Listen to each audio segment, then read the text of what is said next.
allow the two children to have the budget every year. It's okay. Off your mind. It's okay. Off your mind. Like me. Chai!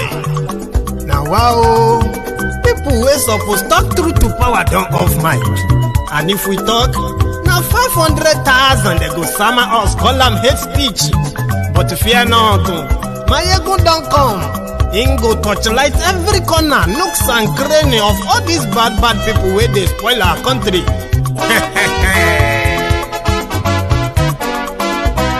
So my people make we laugh, yo. My ego don't come, yo. My people make we shout, yo. My ego don't come, yo. My ego don't come, man of the masses, yo. My ego don't come, yo. My ego diary politico, yo. My ego don't come, yo. This one not the off in mind, My ego don't come, yo. And in the touchlight every corner, My ego don't come, Okay, some people be they holla say they want the power. Chai, them be promise us say we go get light and power. Them hustle sote they can't get the power. But now they know they do anything with the power. Every day, dollar just they get the higher power over naira. See them talk say make we off mind, but thank God say my ego don't come. So my people make you ladder, yo. My ego don't come, yo. My people make we shout, yo. My ego don't come, yo. My ego don't come, man of the masses, yo. My ego don't come, yo. My ego diary politico, yo. My ego don't come, yo. This one not they off in mind, My ego don't come, yo. Person where they do evil, no one make person talk.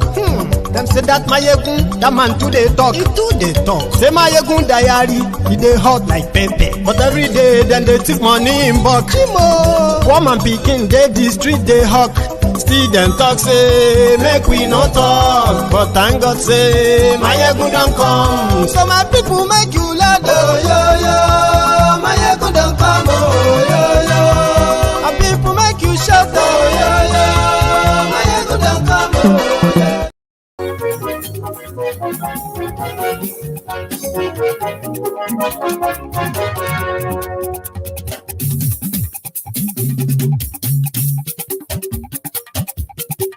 Hello there.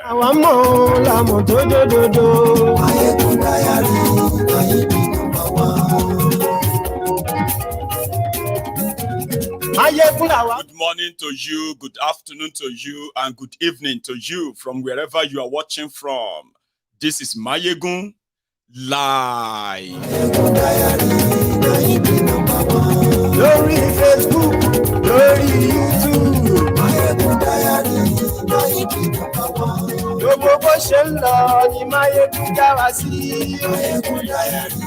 I be number one when it comes to the political conversation, expose about Nigeria. Mayegun is number one. Tell them, share the broadcast.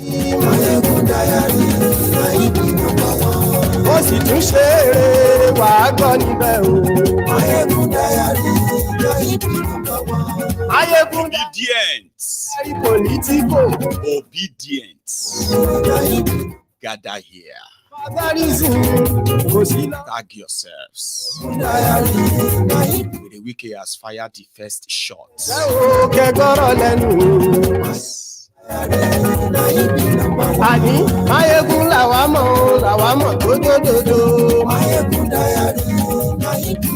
SPV boys, Mechanite or Mechanites, articulators, gather here.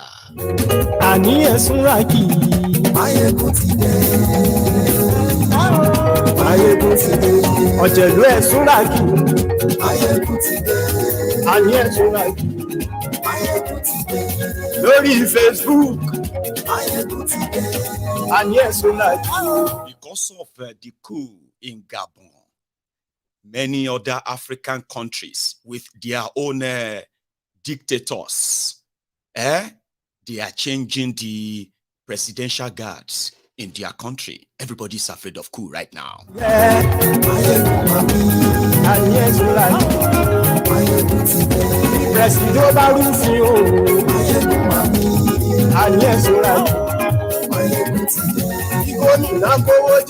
will be no coup in Nigeria. Don't even think about it. Nigeria military ló sọ bẹ́ẹ̀.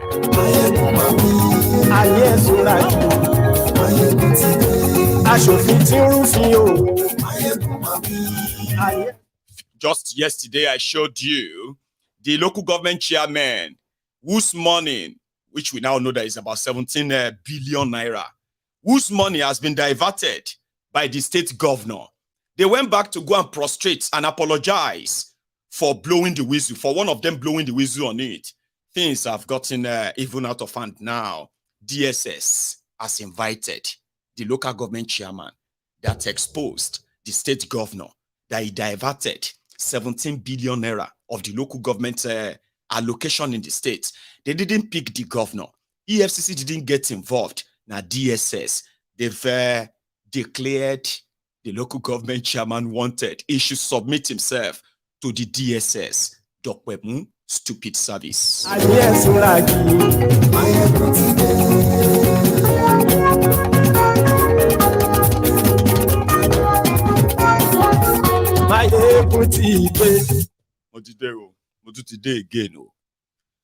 So from wherever you are joining me from, good morning to you, good afternoon to you, and good evening to you. And you're welcome, by the way. So before you finally settle down, kind of like get fully into this, there are some few rituals you have to perform. Very simple, by the way, some few tasks. Now, the first one is share the broadcast. The second one is pay your own offering, which is like the broadcast. The third one is to take a moment and read the whole description of the broadcast, not just the headline. Then you can sit down then and start engaging with yourselves as usual. So yeah, good morning to you again, and then top of the moment to you from wherever you are watching from. Yesterday, Wike did an interview, just same way he loved to kind of mesmerize himself when he was governor of River State. But yesterday, it was like a no holds bar. It was like a payback time. I mean, after all of that he did during your charade elections, right?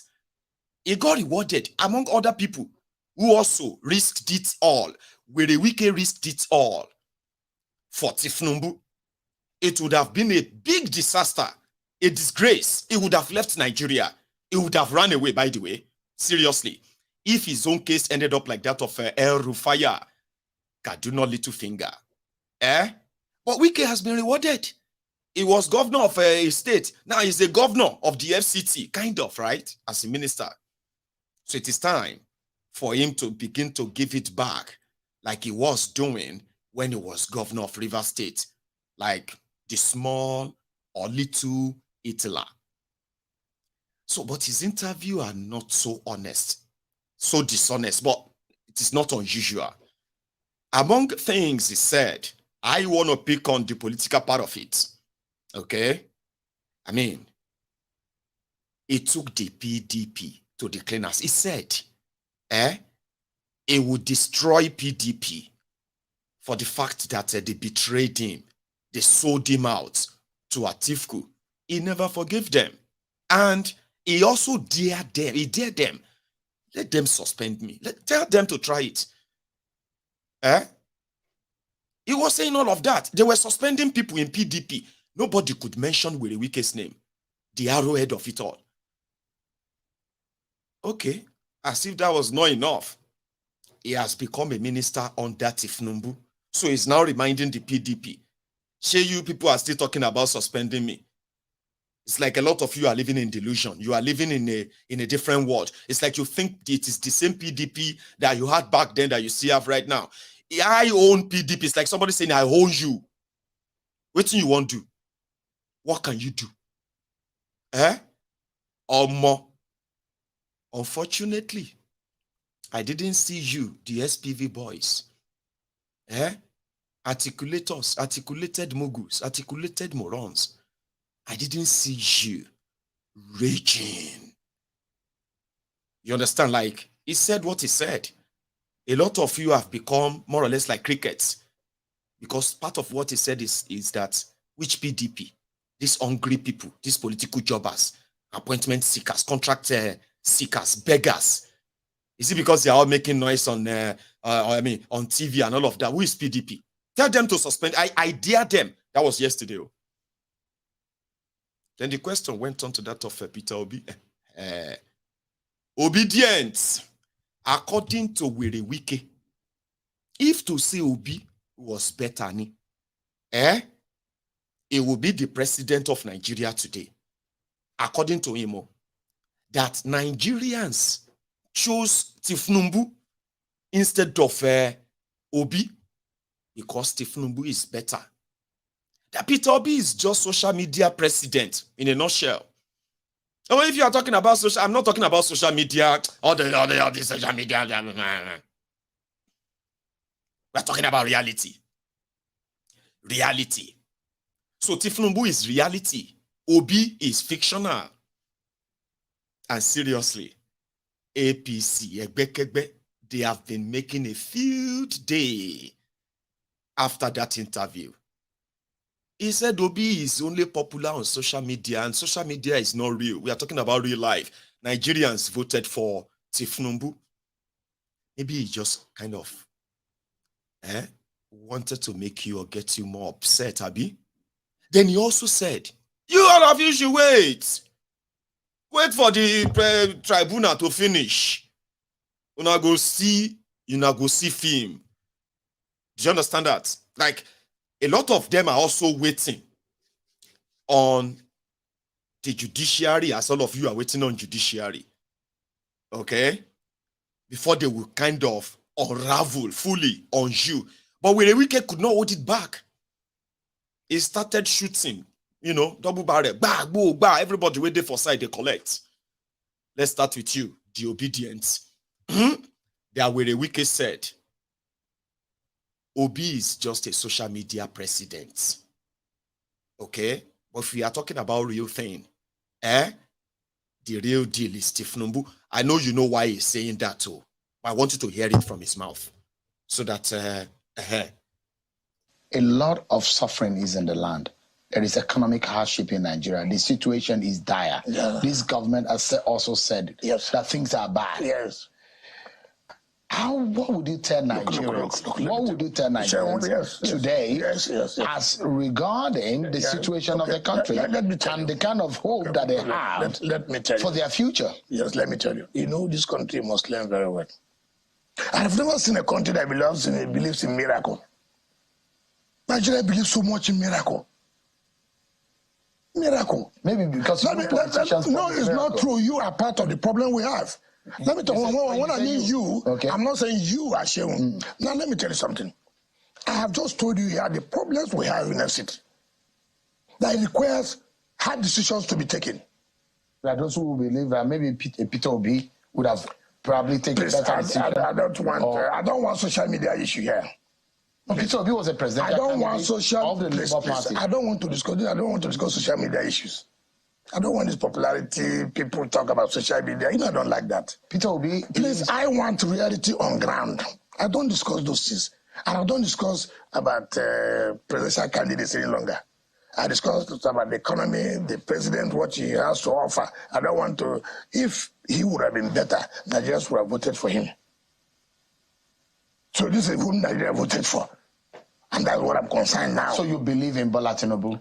Not about belief. It's more than belief. He has the capacity. Just give him support. Pray for him.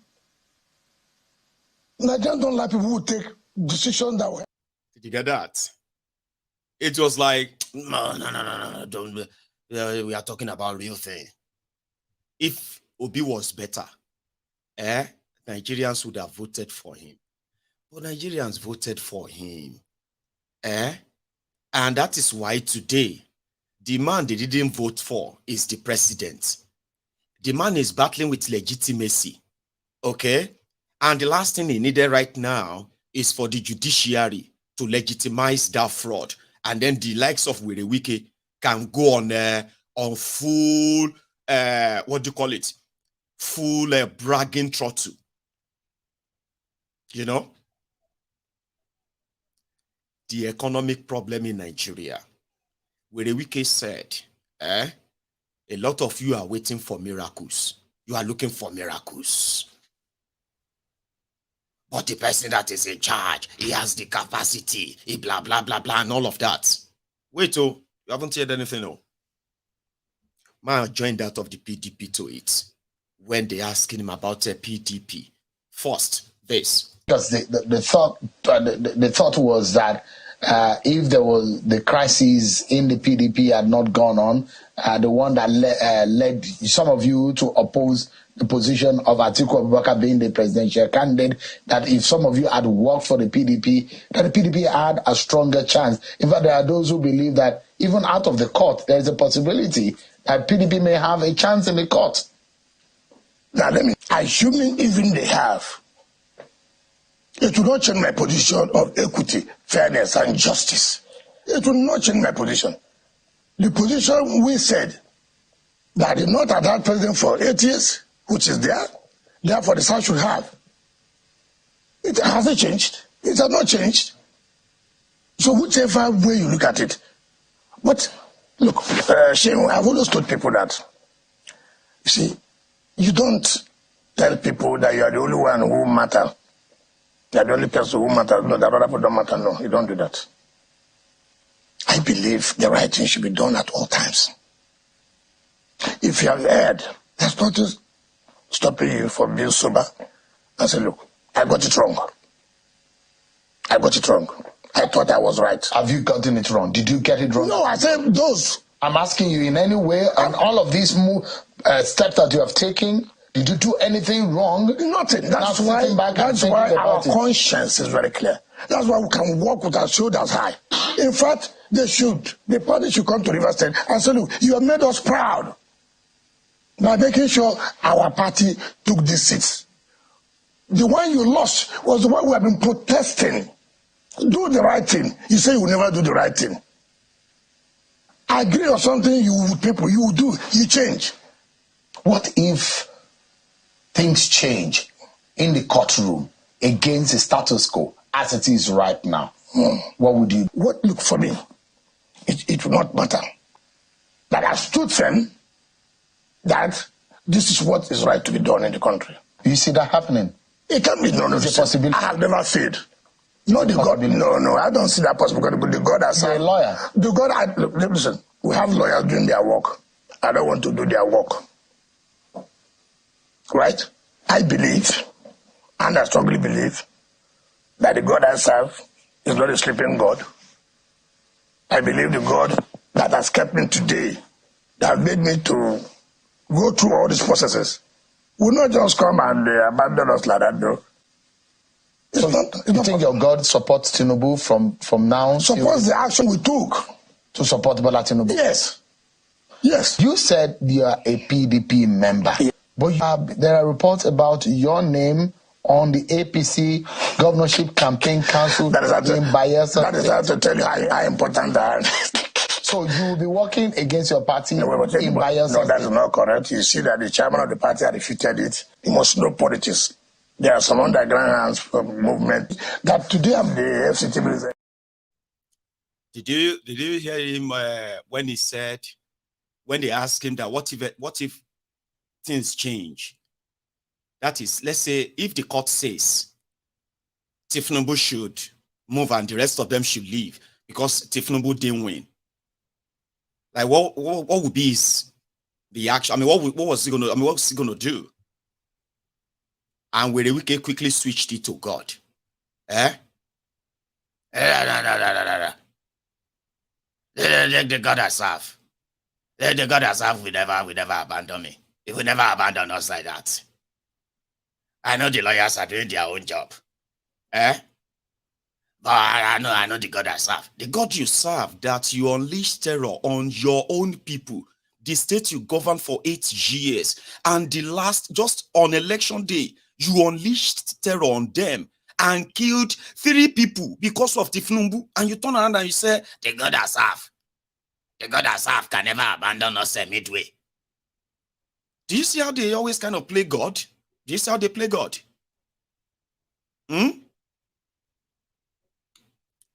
So something happened too. You know, he's still in PDP. And they have election in Bayelsa State. So the people in Bayelsa, PDP, they included his name as one of their campaign leaders. APC, Egbekegbe, they are also participating in the election as well. State election. So APC, Egbekegbe now listed him as also the APC leaders going there to campaign. And that became an issue, yeah? Like, where is Wike in all of this? Where does he actually belong? And I think that was when Sheung asked him, like, what if they suspend you? The bombshell. They don't bond them well. Let them try it. Oh, in fact, I dare them. I dare them. Dare them to try it. Yes, the bombshell. I haven't seen the rage of, you know. I don't. Are you afraid that your party might move against you and expel you? Who's the party? The PDP. Who are the PDP people? They are the executives of the party, the neck of the party. You saw that the former vice president and the presidential candidate are meeting with governors and leaders of the party. Please, you don't think that those can come against you? But let me tell you this today. Let me tell you this. We're just waiting for the presidential panel to finish. You know who actually are those who are working well for the party. How can anybody talk about expelling me? A state that provided that bought a governor, a state that bought 3 senators, a state that produced 32 House of Assembly members over 32, a state that produced 11 out of 13 House of Reps. The person that will suspend me is the one that couldn't produce a governor, is the one that couldn't produce 3 senators, is the one that couldn't produce assembly. What? Look, I have not seen that person. With all due respect. If they do it, what would you do? Nobody will do it. So the issue of they will do does not arise. What if it is in a plan? Which plan? To discipline you for who would discipline me? I should be the one calling for the discipline of these people who violated the party constitution. In what way? In the way that the party said there must be rotation. And you violated the constitution of the party. Who dares that person that will say will suspend? Who is that person? Who? I want to dare anybody who will say that. Listen. We know men of character. I'm a man of character. I can tell you authoritatively. What happened? This government, what the press was saying was not what I said. I never said PDP governors nominated ministers. I never said so. I said that this government wrote to all the governors of PDP and APC to nominate people for appointments. That's what I said. To nominate people for appointment, 10 person, 13. Yes. And I said, PDP governors nominated people for appointment. Appointment is appointment, both as board, both as commissions, right? I challenge anybody who is the governor of PDP that said he never wrote any letter to this government for so people to be appointed under this government. Has anybody come to challenge me? Has anybody come to challenge me? Nobody has come to challenge me. So PDP governors put forward names? Of course. For Bola Tinubu? Of course. Let any one governor come up to say, you are telling lies I never wrote. I photocopy and I will show the world. Come on. Sometimes, listen, I never, to tell you how I respect the party. I respect the party. I wrote to the national chairman and his people that this is the offer made to me by the president. Did they say they told me not to not accept? I wrote a letter to the zonal chairman of my party. Did you get response? Yes, they said accept it. It's a call for duty. I wrote to the state chairman of my party. He said, accept it. I wrote to my governor. He said, accept it. Who are these people coming to say they will discipline? Discipline who? Who discipline who?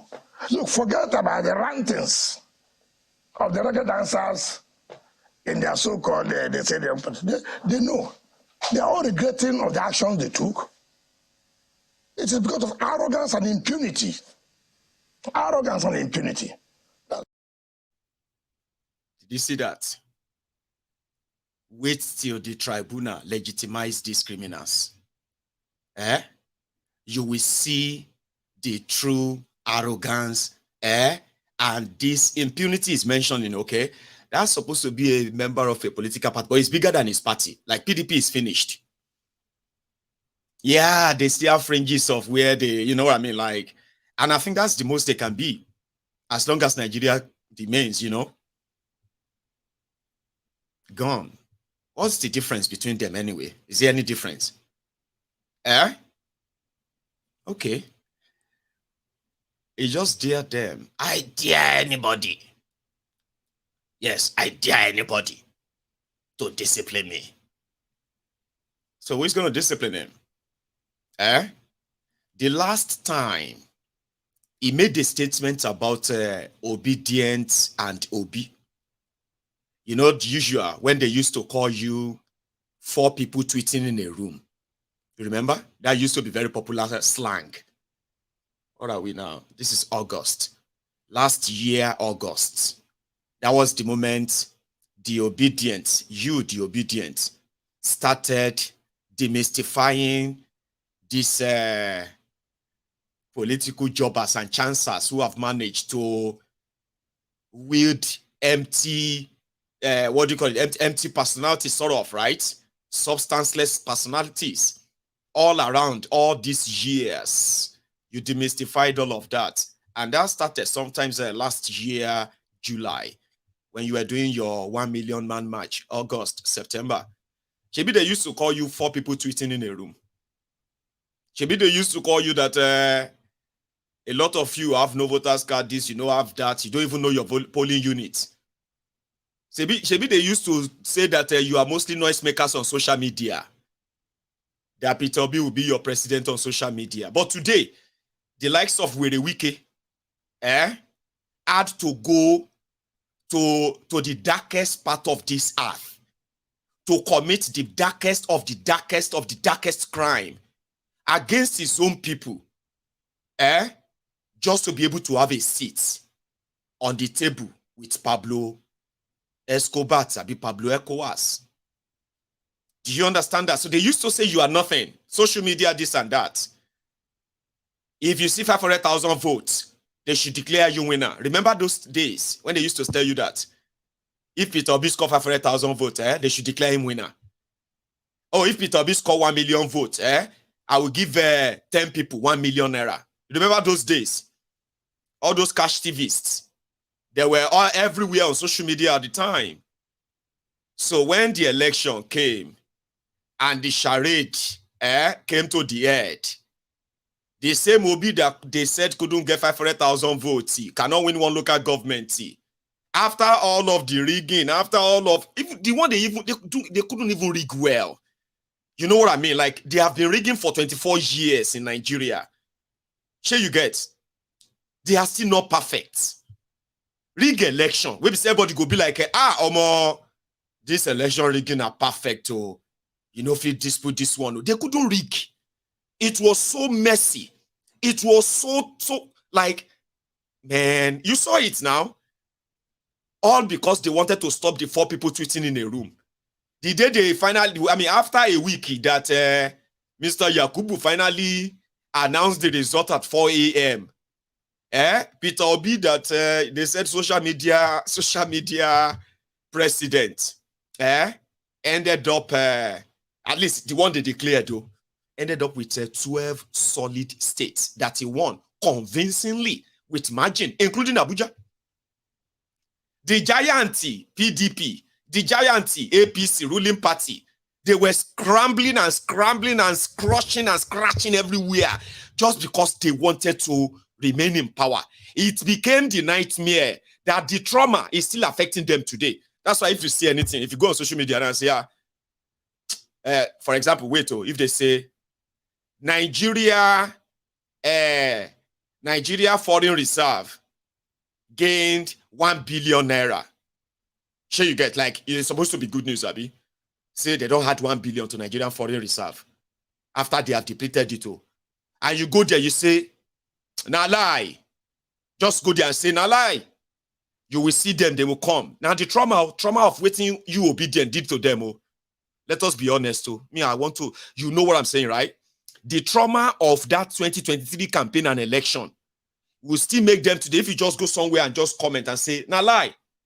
They will come there and say, you obedient, you disobedient, you this enemy of Nigeria. Be like, Baba, wait till they worry you. I just commented na lie. You don't even know me. You don't even know if I participated in your charade or not. But automatically, I'll be obedient. You disobedient, you disobingo. Now Nigeria will be great in your lifetime. Nigeria will be better. We know that you don't like Nigeria. Say, Sherry trauma, 4 people tweeting in a room. People who were supposed to be social media noisemakers. They ended up being the nightmare that, as if call you, Esa, Kilode, Obio, where is he? He said, no, sir, you are sleeping. Obi is not here, sir. Long. Disobedient. You people are telling me that they are just social media noisemaker. I am having bad dreams.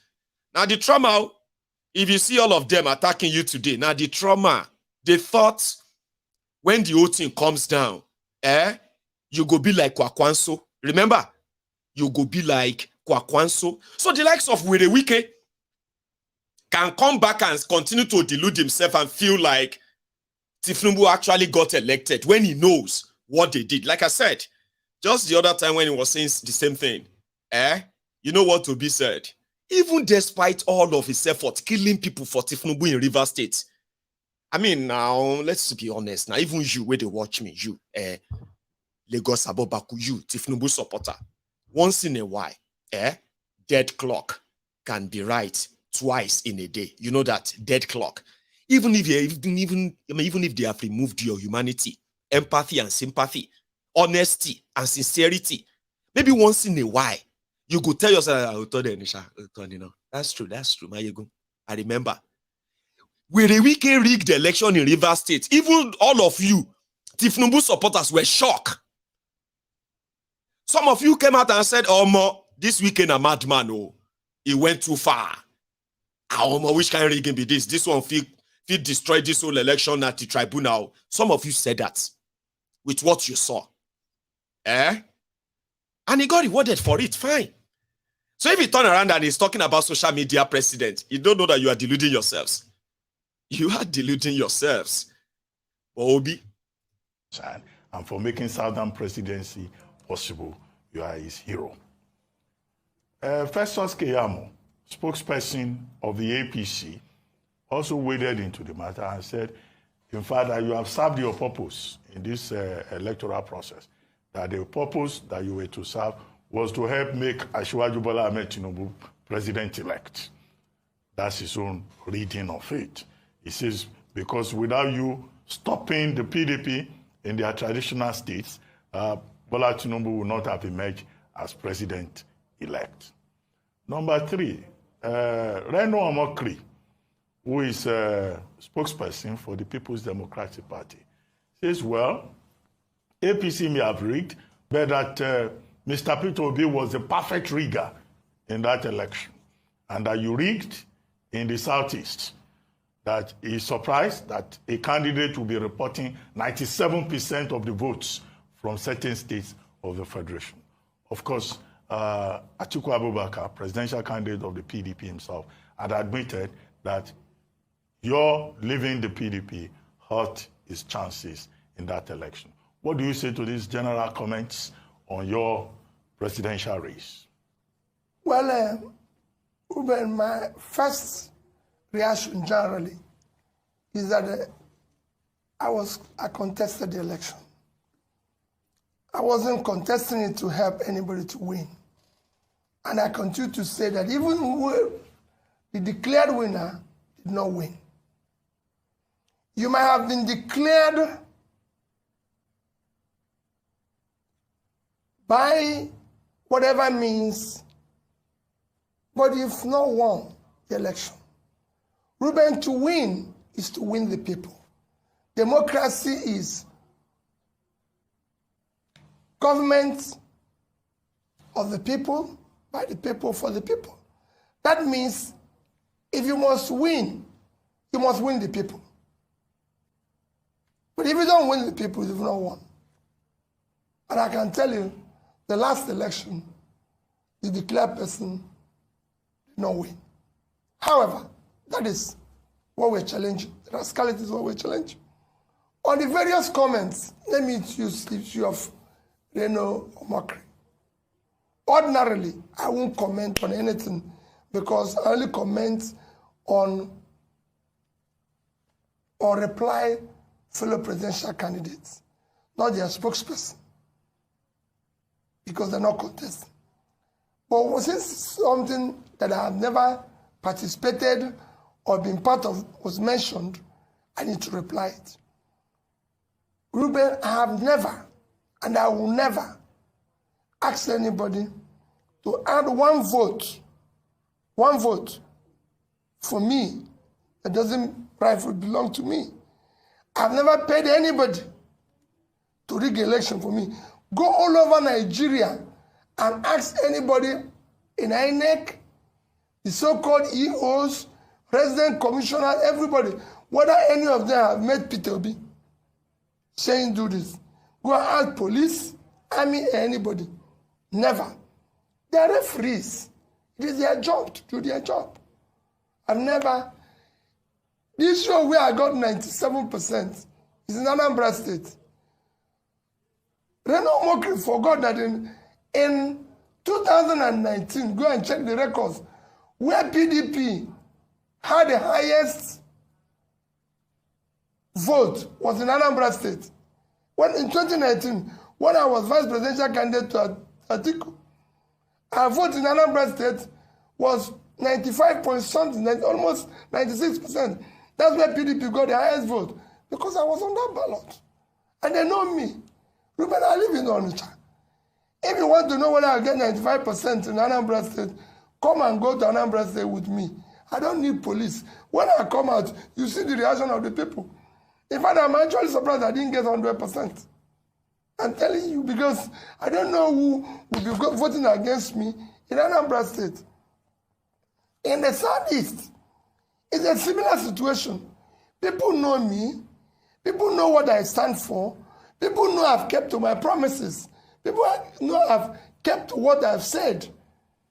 It's a simple thing.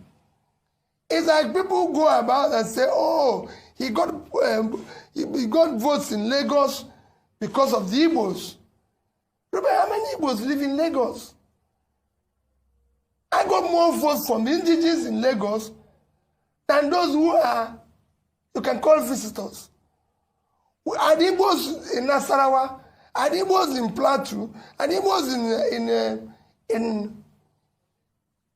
in Abuja? In rivers, where you know that the governor came out against me, is everything, I said, if the real vote of rivers were counted, Reuben, I won. I have over 50-something% of the vote. The other two parties were sharing the order. And it was, I won in Asoro. So, will you say it's rigging? Which machinery do I have to rig? I have no councillor, I have no local government chairman, no this thing. I'm not in control of police. I don't even know any DPO. So which machinery will I use to rig? How will you do? They are the ones who I believe in this. What they are doing is what I'm trying to change. So those who tell you I've satisfied what I came for are part of the people we're trying to change. All right. Okay, so let's talk about the... Did that answer your curiosity? That was his answer then. Is somebody who is still believing that, don't worry, I know a lot of you don't believe in the system. but we will prove it. You cannot win an election without winning the people, which is true. The people are the ones who give you legitimacy. So if you win an election, that means you have won the people. Shey Tinubu win the people in Nigeria today? Be honest. Everywhere you go, some of you Lagos Abobakus watching me right now, you know they tire.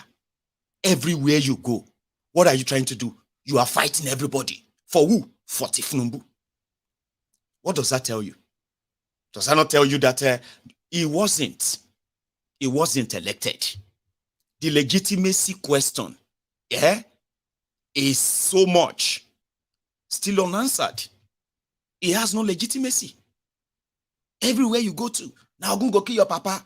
And you this bastard, you this Omali. Are you not supposed to be shaking? Are we not supposed to be praying? Are you know the tire? What does that tell you?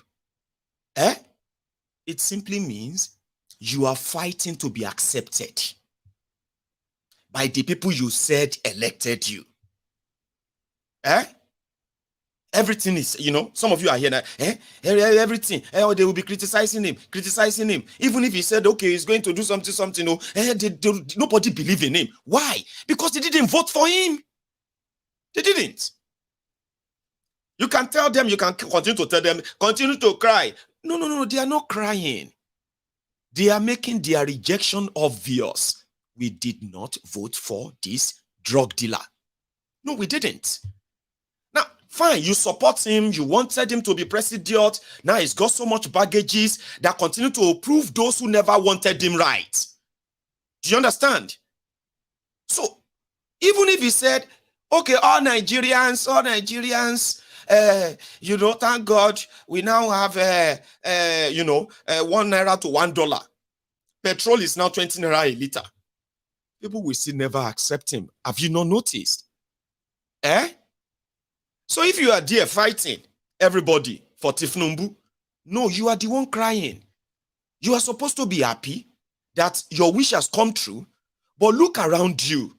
Your wish is not the wish of the majority. He is not accepted. Of course, he has the chance of forcing himself on the rest of the country for now, but it may not be for too long. Yeah, it may not be for too long. Because this issue of election rigging, election manipulation, all these democratic, anti-democratic elements in Africa, they are already giving birth to military takeovers all over Africa. So continue. They tell you, say, Ali Bongo no get supporter. There are Gabonese that love Ali Bongo, praying for him every day. Do you think there are none? Bazoum in Niger Republic. There are Nigerians that are praying for Bazoum. Sure, you get. But the thing here is that if you are practicing democracy, it is the game of the majority versus the minority. In Nigeria, in Africa, it is the game of the minority versus the majority. You reject them at the poll, they rig the election, they force themselves on you. Then they begin to implement policies that you cannot even fight. If you try to fight it, they use the instrument of the state to clamp down on you, shoot, kill, and jail you. And it is like a vicious circle. It's like that all the time. Oh, election is coming. Elections in Africa is like preparing for war. Because the minority criminals, they want to force themselves on the majority, supposedly the people, which is actually the base for that democracy. Government of the people, by the people, for the people. It is not the government of the rich, by the rich, for the rich. That one is called kleptocracy. I think so. Or government of the few, by the few, for the few. Government of the Christians, by the Christians, for the Christians. Government of the Muslim, by the Muslims, for the Muslims. That's not democracy. Government of the Yorubas, by the Yorubas, for the Yorubas. Can only happen in Yoruba nation, not in Nigeria. Government of the Hausa of the North, by the North, for the North. No, that's not democracy. That's what they practice in Africa. It is the government of the few, by the few, for the few, and they target democracy. So continue rigging elections, continue manipulating it, continue telling people that they can go and they can go and hug transformer. There's nothing they can do. Asiwaju go use 8 years. Asiwaju go use 80 years. He can use 100 years. It won't be the first. But with what is going on in Africa, okay, you continue. Shebi Rwanda, let me tell you this, in Togo, na family affair. In Rwanda, it is compensation for the former warlord. No, in their own way, they put together a style of government in Rwanda. That style of government has created a dictator. But what that means is that, you can't criticize the dictator. You cannot contest election against Kagame. So you get, if you declare as an opposition to run against Kagame, you will automatically be accused of being sponsored by some enemy of Rwanda. So automatically you end up in jail. 23 years now after the Rwanda genocide, Kagame has been their president. And they have Rwanda, they have the best PR in Africa. Maybe, I don't know, right? Abi, some of you are here. Whenever they want to talk about where good governance is, good life, rule of law in Africa, they take for some of your for some of your mouth to mention Rwanda. Look at Rwanda. Look at Rwanda. Meanwhile, Kagame, 23 years of Kagame, has also kept Rwanda more or less like the North Korea of Africa. The poverty, it's like they are the one that they will write the number. The living standard of Rwandans, Kiniko, and the rest of that. You know what I mean? Like, no corruption, no this, they are like the states. 23 years, no democracy, but except the democracy defined in Rwanda. The one that jailed opposition or killed them. So 23 years, supposed peaceful Rwanda.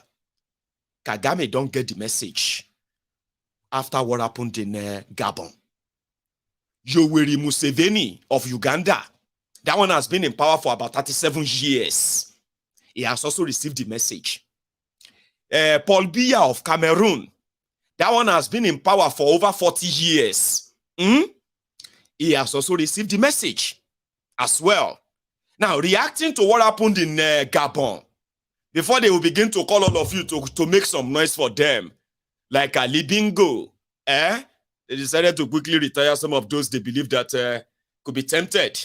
Number one, what happened in Niger Republic? What happened in Niger Republic? The coup in Burkina Faso was, was carried out by the presidential guard, those who are protecting the president at them first, When it happened in Mali, it was those who are protecting the president that first arrested him and they got it on. Then when it happened in Niger, it was the people who are protecting the president that arrested Bazoum. Now that it happened in Gabon, same thing. National Guard or Presidential Guard, they were the ones who also arrested the president. And let me tell you something.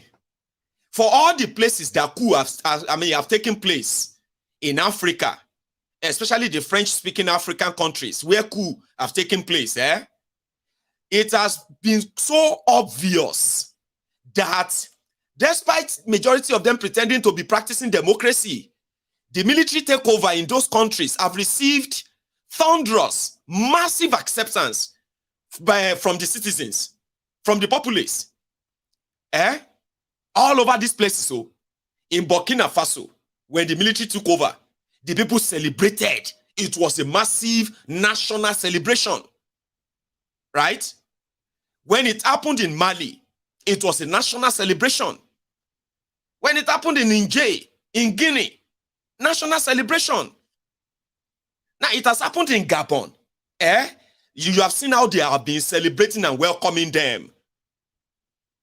So which means those who claim to be doing democracy in Africa and those of them who have been sit-tight rulers in Africa those who have manipulated their constitution of their country, those who have manipulated their electoral system in their countries to keep themselves in power, now they are having an idea how much their people hate them. That's where I'm going. When the military came in, and you see the acceptance of this military by the people, that shows you that whether you have been ruling for 10 years, 20 years, 30 years, and you are telling yourself that your people love you. Baba, you have been in power for 20 years. Go and rest now. No, my people love me. I'm still serving my people. They want me. 30 years, my people want me. I'm still serving them. 40 years, and all those expressions that if the people still want him, when military strikes, you will realize how much your people hate you. Not just the president. I'm talking about all of you political parties who are ruling every part of Nigeria today. All of you, PDP, APC, and any party you belong to, any political position you are currently holding, if you are currently still benefiting from the total control of the establishment by these criminals, your leaders, one day, go be one day. That when that one day happen, you will realize how much people hate you. That's when you realize how much people actually hate you. You will be watching the videos of people celebrating your downfall. When your family members will be hunted down, some of them will be killed. Your properties will be destroyed. A lot of you will run away. You will run away without anything, taking anything with you. You will be watching them burning your properties, burning everything you probably hold dear. All of your security agents, everybody will scatter. You'll be asking yourself, are these not the same people who always dance and dance and dance and sing every time I come around? Are these not the same people I have been giving money to for their children's school fees, for their medical bill, for all this scholarship? Are these not the people I built mosque for? I built churches for? Are these not the people who love me, who pretended to love me? Are these not the people who have been voting for me? Or I have been rigging and never complained? You will realize how much they hate you. But for now, everybody they do Vuvuzela. With a Wike, continue to blab your mouth. Now, one single stroke like that, and it will just sweep everybody. So what did they do? Kagame is worried. Okay? So he quickly retired some senior military officials, especially those who are protecting the presidential palace in Rwanda. May I tell you about this dictator that has one of the best PR in Africa right now? You know what they do sell? May I tell you, I love you, Rwandans. I love you. But a lot of you will agree with me, right? So to avoid any repeat of the genocide, tribal war or ethnic cleansing, which saw nearly 1 million people killed in 100 days in Rwanda. So they decided that you are not going to be identified by your ethnic nationality anymore. Whether you are Hutu or you are Tutsi, it doesn't matter. You are Rwandan. So that idea is idea of nationalism. That idea is the idea of Kagame and his group. The guys who actually came to stop the genocide at the time. That's, you know what I mean? That's how, to stop the genocide, you have to commit genocide too, okay? So they were those rebels who came from DRC, entered Rwanda, and they ended the killing. And after this national agreement, blah, blah, blah, blah, he was appointed as the leader, okay? And he became the first president of Rwanda. And every policy that they felt would keep everybody in check were put in place. I'll tell you about Rwanda, yeah? Apart from all of their PRO, okay? If you see anything about Kagame, this video I'm making right now, Kagame and his crew, they spend so much money, right? That this video I am making right now, I won't be surprised if they will cut part of it because I've said something terrible about Kagame. Man, shall no cross Rwanda. Whether not 5 years, whether not 10 years from today, if my traveling cross Rwanda, Kigali, they will stop me there. They will play me this video. So you are this Nigerian who has been saying nonsense about the president and about Rwanda. That's what they will do. So immediately, I'm going to end up in their jail. Immediately, right there, they're going to sentence me to maybe 30, 40 years.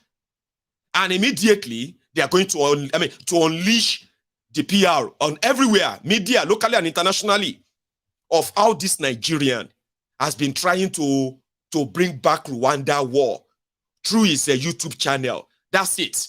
And they will focus on that until you'll be reading that they are begging Rwanda Kagame to release me because of what I said on YouTube, what I said on Facebook. Rwandans know this very well. A lot of them, they can't go back to Rwanda, your beautiful Rwanda. Especially those of you who are not from Rwanda, Nigerians, who love to talk about how beautiful Africa, this or that. Africa is full of dictators. But somehow, people love their dictators, differently. And with the wind that is blowing in Africa now, you may sleep in Kigali this evening, and knowing that Kagame is the president. And you may wake up tomorrow morning, Kagame don't dey prison. Another person don't become president. That is the situation now in Africa. Some of these local dictators who have managed to put a very fine profile out there, PR, why they call, they kind of, cage their people in the name of democracy. They are feeling it. In Cameroon, Paul Biya of Cameroon. Well, you know Paul Biya very well. Okay? So, Paul Biya, from the record, they said he came to power since 1982 or 83. But that's like 41 years ago. You know his story very well. The man is 90 years old right now. With what happened in Gabon, in Cameroon, Paul Biya children, they are member of government in Cameroon. Some of them are there that they are already grooming to take over from him. You know his story, Abi.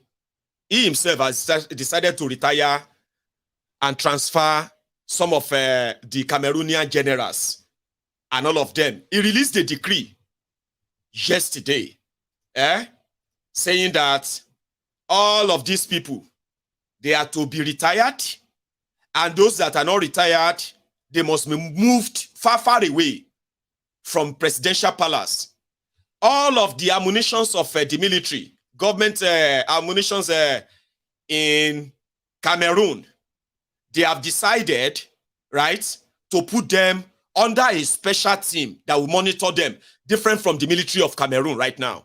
You know what that means, The generals in charge of security of Cameroon, including the president and his family, they have changed them. Not just that, those who are now in the control of the weaponry of Cameroon as a country, they have also changed them to only people that they don't even know themselves, kind of. So it was like a quick change and all of that. So, whatever is going on, whether true or whether it's going to happen or not, no, let's just do it. Let's do it. We cannot take that chances. Equatorial Guinea, is also coming on board soon. Togo, where you have the Nasingbe, Yadema, the Nasingbe, they are also coming on board soon. It's also another place where a tyrant has been for a while. So, how far, or who is next? As you are sitting down here right now, wondering, like, where is next? Okay? In July, it was Niger Republic. Okay? In August, it's Gabon. Ladies and gentlemen, we are about to go to September. Which country is also going to fall to coup in September? That is the worry for even those who thought a day like this will never come, or a period like this will never come, that they will have to be worried about the country that they felt like they've conquered already. In Nigeria, the military had to issue repeated warning. Now the sixth one be this. So before now, they continue to tell Nigerians that forget it, coup can never happen in Nigeria. We will never allow that. We are committed to democracy. We will defend anybody who try to truncate democracy and defend democracy against them. And all this blah, blah, blah, blah, shalaye that is coming from the Nigerian military. Anyway, Tinubu changed all of them recently by choosing the people he trusts.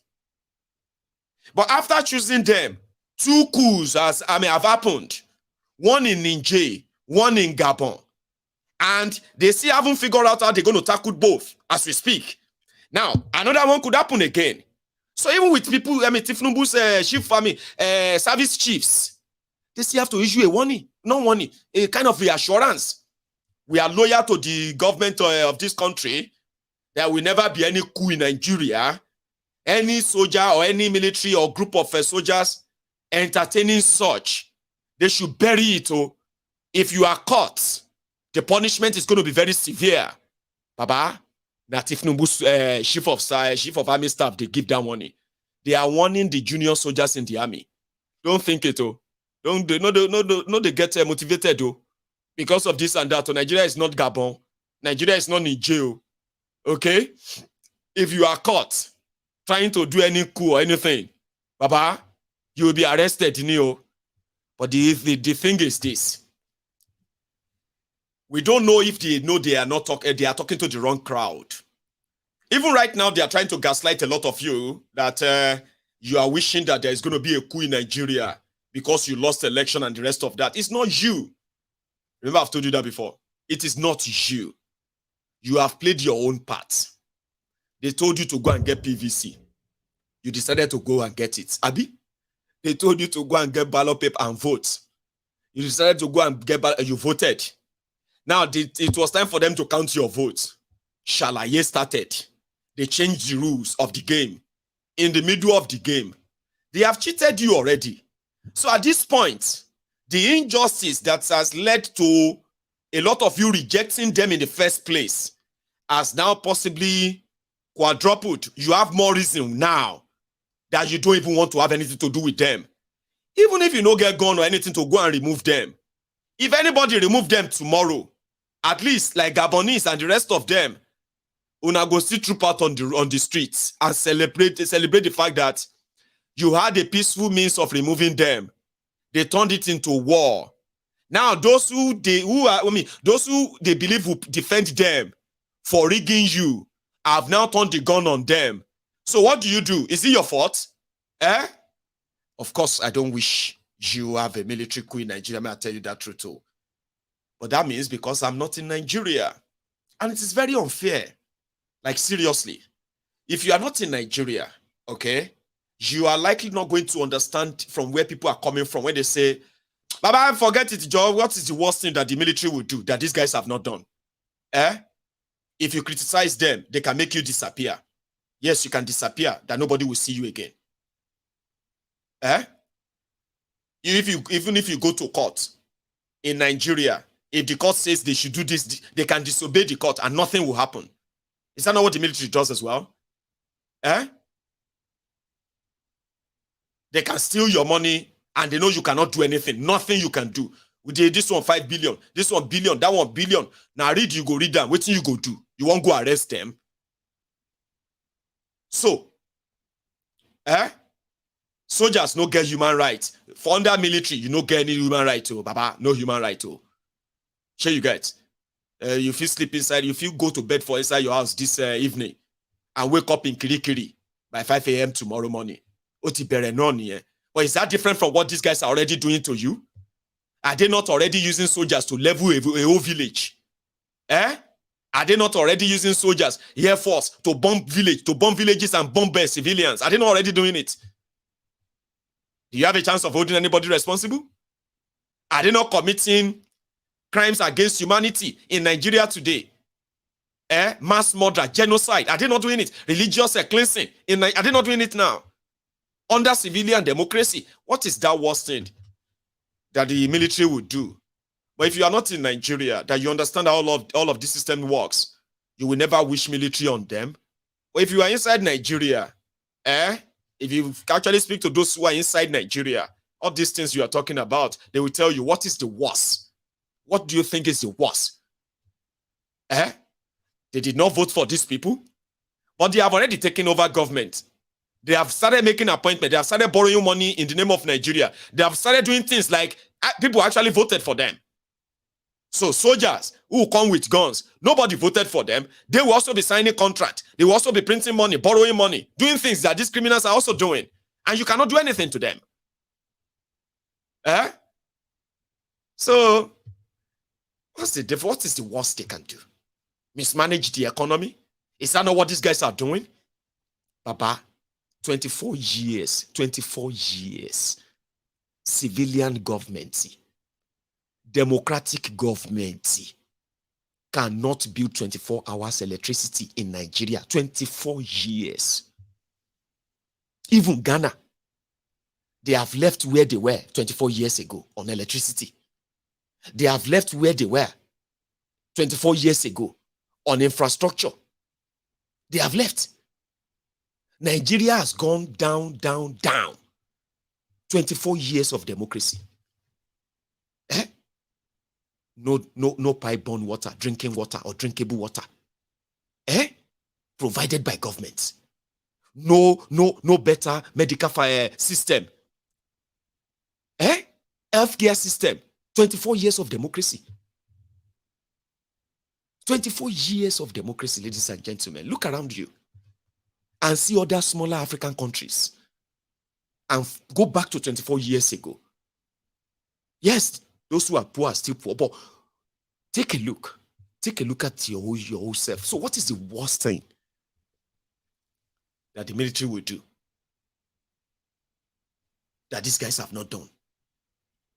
I just thought I should ask.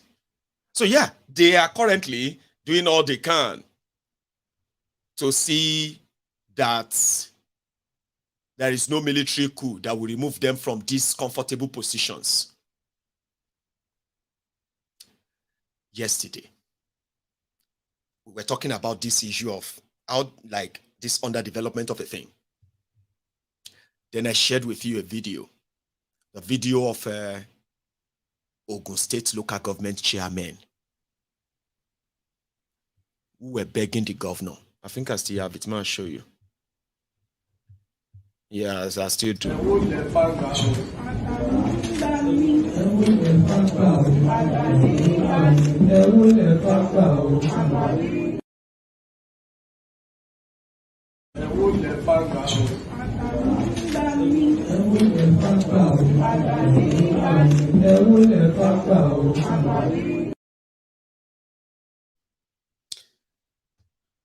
Ogun supposed democratically elected local government chairmen. Remember that word, underline that word, though. Democratically elected. So one of them raised the alarm that in the last 2 years, 17.1 billion naira of money that should ordinarily have come to the local government areas for the local development of the people. That money has been diverted by the state governor. And this has left them incapacitated, that they couldn't deliver anything for their people. They couldn't do anything. Because every penny that should have come to them went to the governor and he spent it. The guy raised the alarm. And instead of the necessary government institutions or agencies to pick that up and investigate it, they turn it into that demigod worship scene. That man, his name is Wale Adedayo. The guy on the left is Wale Adedayo, the local government chairman of Ijebu East local government area of Ogun State, headquartered at Ogbere. Now, Wale Adedayo, being one of the 20 local government chairmen in Ogun State, accused the fraudster, Dubious Dapo, the guy on the right, of diverting the local government fund that is over 17.1 billion. Now, what happened next? The man on the right invited all of the 20 local government chairmen to Abeokuta, and he told them they have to apologize to him So that video, you saw people prostrating, apologizing. From what I heard, Wale Adedayo never went there to prostrate for dubious Dapo or apologize or begged him. And he confirmed that. I'll tell you what happened after. He confirmed that to this Nigeria FM, Abeokuta Radio, a phone-in program. Watch. Méjìdínlógún nínú àwọn alága ìjọba ìbílẹ̀ tó ń bẹ ní ìpínlẹ̀ Ògùn wọ́n lọ bẹ̀ gómìnà Dàpọ̀ Abíọ́dún pé kí wọ́n má bínú pé nínú wọ́n ka àwọn owó tí wọ́n gbà o ṣé wà ń bẹ̀ níbi ìpàdé yẹn kí n kọ́kọ́ béèrè yẹn ṣé wà ń bẹ̀ ṣé lọ bẹ̀ gómìnà Dàpọ̀ Abíọ́dún ẹ lọ bẹ̀ wọ́n kí lẹ lọ ṣe ń bẹ̀ nígbà tẹ́ mọ̀ pé ẹ lọ bẹ̀ wọ́n. Wọ́n ní pàdé wà ó ní pàdé bíi méjì àbí mẹ́ta ta lọ sí tí pàdé bá wà tí máa sásẹyìn tí mo bá lọ bẹ́ẹ̀ ń pé mo ní nǹkan kan tí mo ń gbé pamọ́ àbẹ̀rù ń bà mí ni. Wọ́n máa fi hàn gbọ́dọ̀ ṣojo èmi lọ síbẹ̀ mo ìwà ń bẹ̀ lánàá aago 9 àbọ̀ alẹ́ lánàá. Ṣé bá wọn dọ̀bálẹ̀ bẹ̀ gómìnà? Tí n bá bẹ̀yàn máa ti kọ lẹ́tà tán ní kí n kọ wọ̀ ebi ò bẹ̀yàn kàn tí n bá bẹ̀yàn ẹ ti rí signature mi lórí màá ti sign lẹ́tà pé nǹkan tí n bá bẹ̀yàn sìn kí ni mo fẹ́ bẹ̀ fún ṣé pé nǹkan tí mo sọ kò rí bẹ́ẹ̀ ni àbí báwo kí lè bẹ̀yàn dúró lé lórí. Nígbà táwọn tó kù ń dọ̀bálẹ̀ dọ̀bálẹ̀.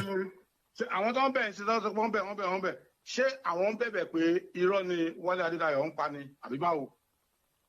Tòbí téèyàn bá bẹ̀ téèyàn bá ṣẹ̀ tọ́wọ́n léèyàn ṣẹ̀ èèyàn bẹ̀bẹ̀ kí ni ẹ̀bẹ̀ yẹn dúró lé lórí nǹkan tó yẹ káwọn ọmọ bèrè ní ẹ̀bẹ̀ yẹn dúró lé lórí. Ọ̀gbẹ́ni Wálé Adédayọ̀ wọ́n ní ẹ gba owó nínú ẹjẹ́ kàbí Honourable Gazal bí wọ́n ṣe sọ o wọ́n ní nínú ìjọba ìbílẹ̀ nínú oṣù karùn-ún ẹ pín owó tó lé ní bílíọ̀nù 4 náírà 4.5 billion naira wọ́n lé ẹ pín nínú oṣù kẹfà wọ́n ní ẹ pín owó tó lé ní bílíọ̀nù 4 náírà 4.4 billion naira ní wọ́n ní ẹ pín ní June. Kí ló dé tẹ̀ wá lè sọ̀rọ̀ níwájú gómìnà? Nígbà táwọn akẹgbẹ́ yín sọ níwájú gómìnà kí ló dé tẹ̀ takò pé gómìnà owó kankan ò dé àpò ìjọba ìbílẹ̀ Ìlà Oòrùn Ìjẹ̀bú. Tí mo bá takò nǹkan tó ń sọ àníwá ń bi ta wà yìí àní máa sọ nǹkan tá à ń sọ yìí gbogbo àti lọ. Wọ́n pa kò sí nǹkan tó jọ. Wọ́n sọ pé àwọn pín owó àwọn gba owó ṣe béèrè lọ́wọ́ níbo lówó yẹn wà kí náà fi owó yẹn ṣe ládùúgbò wọn kí ló dé táwọn èèyàn ń complain kí ló dé tó fi owó yẹn ṣe níbo lówó yẹn wà níbo ló wá sí. Ohun tẹ́ ẹ̀ gbìyànjú àti sọ sí ni pé àwọn tí wọ́n lọ bẹ̀bẹ̀ yẹn wọ́n kàn ń bẹ̀bẹ̀ lórí asán ni. Ṣé ẹ̀tàn ni ká pè yẹn ni àbí kí ni ká pè é? Ìjọba ó kó oríṣiríṣi tó bá ní ká máa sọ àlè sọ́tán lénìí. Tó nǹkan tó bí. Sorry to those of my viewers who didn't understand Yoruba, but I am going to help you kind of paraphrase and interpret what they discussed there. The guy on the phone is Wale Adedayo, and he was being asked if he was present during the time that his colleagues were begging the governor. He said he was present. So they asked him, did you also prostrate for the governor, begging him? And he was like, if I had prostrated, we would not be here because I was told to write a letter of apology for saying that my local government didn't collect a dime for the past 2 years, even though our allocations that are coming from Abuja have never been, it has never been unpaid. So they told him to go and write a letter and apologize to the governor. He refused. The governor invited all of them to Okemoson in Abeokuta. And his colleagues, so according to him, they said his colleagues, while they were begging the governor, they actually admitted in front of the governor that the governor shared 4.5 billion to all of them in May. That in June, the governor shared 4.4 billion naira to all of them, local government, in June. And the guy was like, the Wale Adedayo was like, okay, if it's true that he shared the money, right? Ask those people, all of them that said the governor shared money. Ask them what did they do with their money. Ask them that how much did they collect? At least 4.4 billion, 4.5 billion. That's so much money. Abi, that you can easily say, oh yeah, what did they do with the money? They must come and tell us what they do with the money. No. The truth is that they never shared any billion to anybody. That dubious dark was scripted that show. They prepared to make video of it, but it didn't work. Sure you get, it did not serve the purpose. Wale Adedayo did not prostrate. He is not backing down. Then he must be taught a lesson. So what is the next line of action? They called all the local government councillors. You have just 3 hours, okay? And we want you to impeach him, remove him as chairman right away. Not tomorrow, this evening. That was last night. And that's exactly what they have done. The local government has now suspended him. The councillors have suspended the chairman. So they are still working on impeaching him because they said he should come and defend himself of how he has been spending the local government money. Money where no deal. See, they wrote in their petition, in their impeachment of Wale Adedayo on the order of the governor. So they said, financial maladministration of Honorable Wale Adedayo as chairman of Ijebu East local government, Ogbere, Ijebu. So they are now looking for empowerment of 4 million naira in the year 2022. He should come and account for it. Isheshe Day, wastage of 2 million naira. He must come and account for it. Duty to allowance for chairman, 260,000 naira. He must come and account for it. Another duty to allowance for the chairman and other top officers, 426,000 naira. They must come and account for it. Inauguration expenses of women in politics in Ijebu East, 350,000 naira. They should come and account for it. Entertainment and other logistic expenses during commissioning of legislative building, 350,000 naira. He should come and account for it. Another entertainment, which is 295,000 naira, he must come and account for it, else they will impeach him. So resolution, they are removing their chairman for challenging the governor that has stolen billions of naira from the same local governments. The council also, because they also give, it's more or less that they always write their names too. Okay?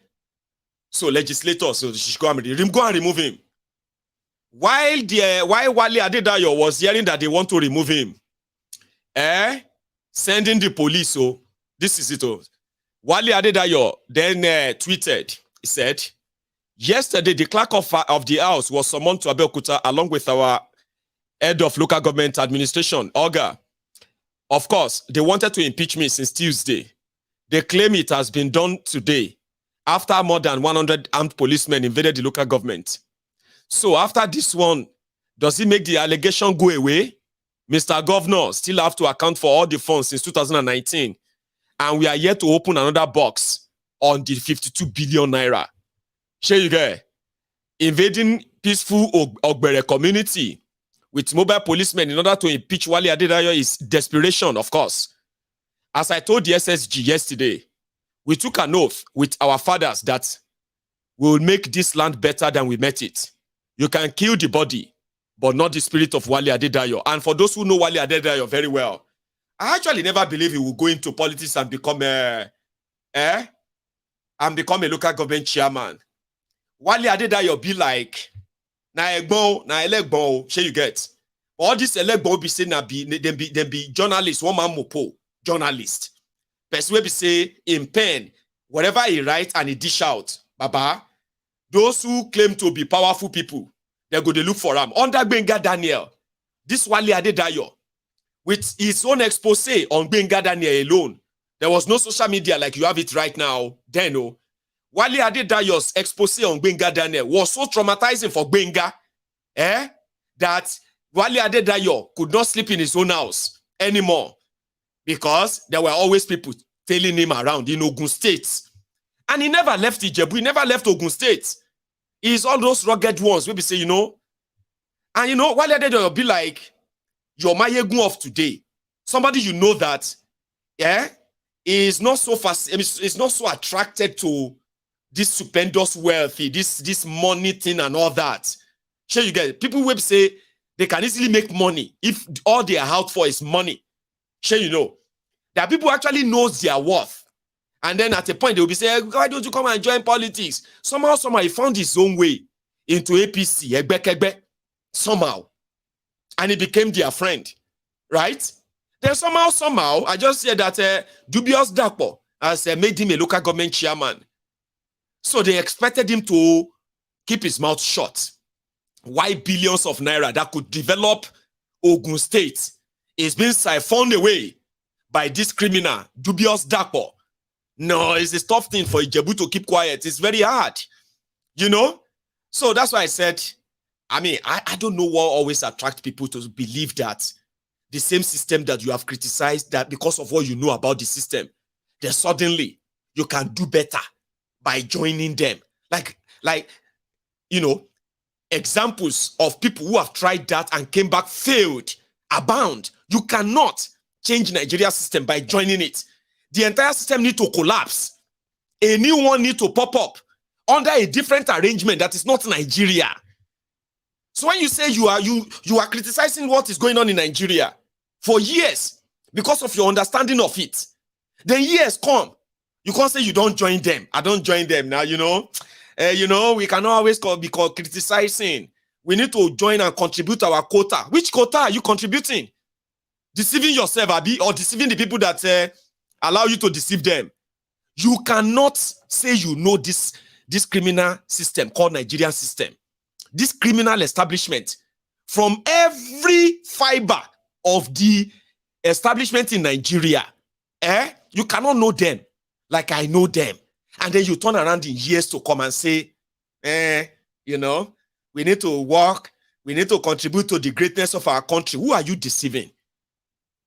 Who? So that's exactly what happened to the Wale Adedayo. I think when he got in, he realized that it is so easy.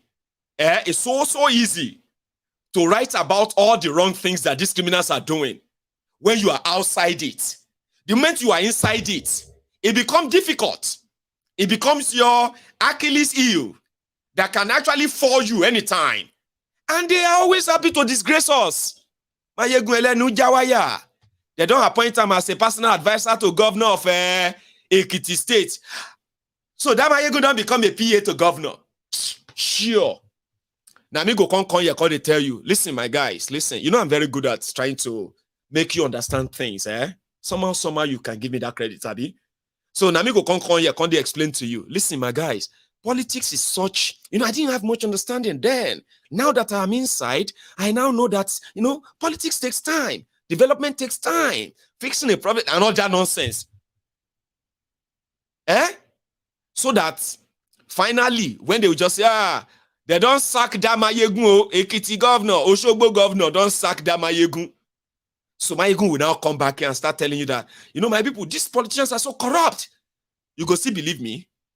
Una no go look at me and say, Mayegun, I love you so much, Baba. After all you have done with your life, the best thing you can do is just to disappear. Let nobody see your face again. Like, that's the best you can do. For those of you who love me, if that happens. So I don't understand. When you claim to understand the rot, the criminal establishment of Nigeria, you speak about them every now and then. You write about them every now and then. Then they call you, say, you can't shop. Suddenly you can't become somebody, say, those times, politics is don't deceive. Wale Adedayo joined them. He realized that it's convenient like this to see through all the lies. Don't ever try to join them. The moment you do, you will regret it. That one is guaranteed. So Wale Adedayo is learning that now. A local government chairman who raised an alarm that should have ordinarily come with support from all of his colleagues who are suffering the same thing. Now, Shebi na one local government area be this in Ogun State. If they collect billions of naira in May and June, Shoyeke Akute Ajuwon turi bayi, ladies and gentlemen.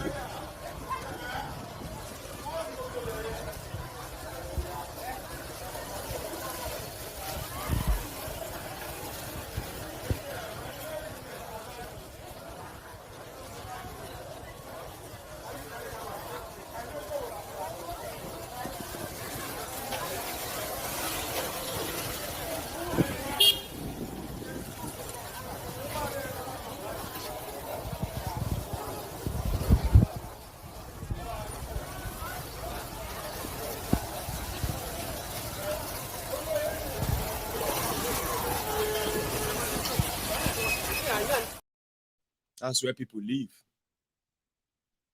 And areas like that are very common everywhere.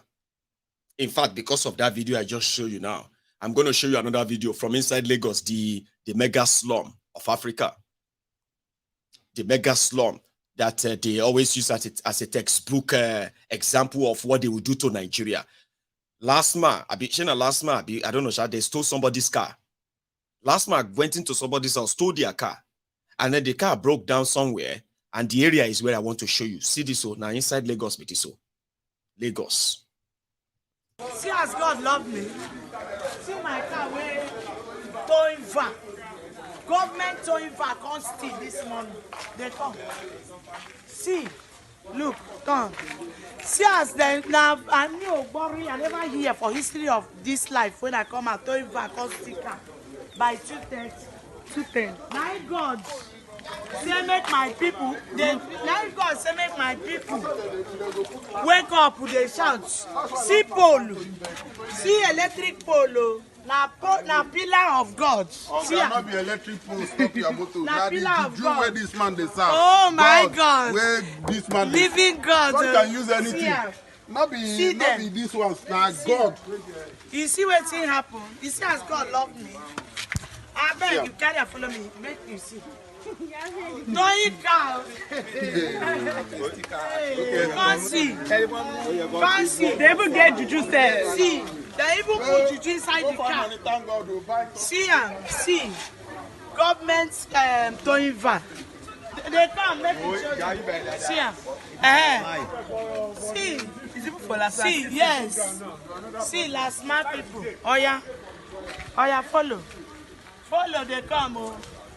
They come, make them see. Going back for that matter. See, now the neighbors wait, God say make you love me, God can't wake them too. Then as they shout too much. Nigeria God. See what God has done. They came into my house to see my... But did you see that environment? Did you see those drainages? Did you see them? Now, local government, they control those places too. But let's go back to Ogun State. A local government chairman raised an alarm that should have made others to say, our people are complaining, true. We can't really do anything. We can't do any, Mr. Governor, give us our money. They decided to go and dobale and say sorry and remove the guy. So tell me, is that also democracy? Nigeria democracy. Demonstration of grace.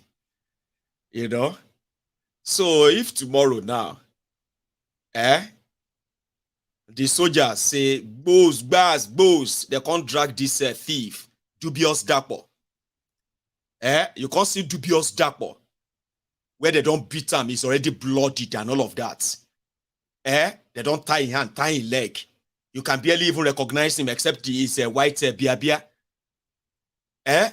So you said, because military no good though. Waiting military they do no good though. Do you know what they have done now? After removing Wale Adedayo, Dokwemu Stupid Service, DSS, have invited him now. He should come and explain what he meant by saying the governor diverted over 17 billion and also stole 52 billion. He should come and... So DSS is now EFCC. So the person that blows the whistle is now going to be the accused, the one that is now invited and declared wanted to be interrogated, possibly will be arrested. That is DSS, so Nigeria DSS. Democracy, African democracy.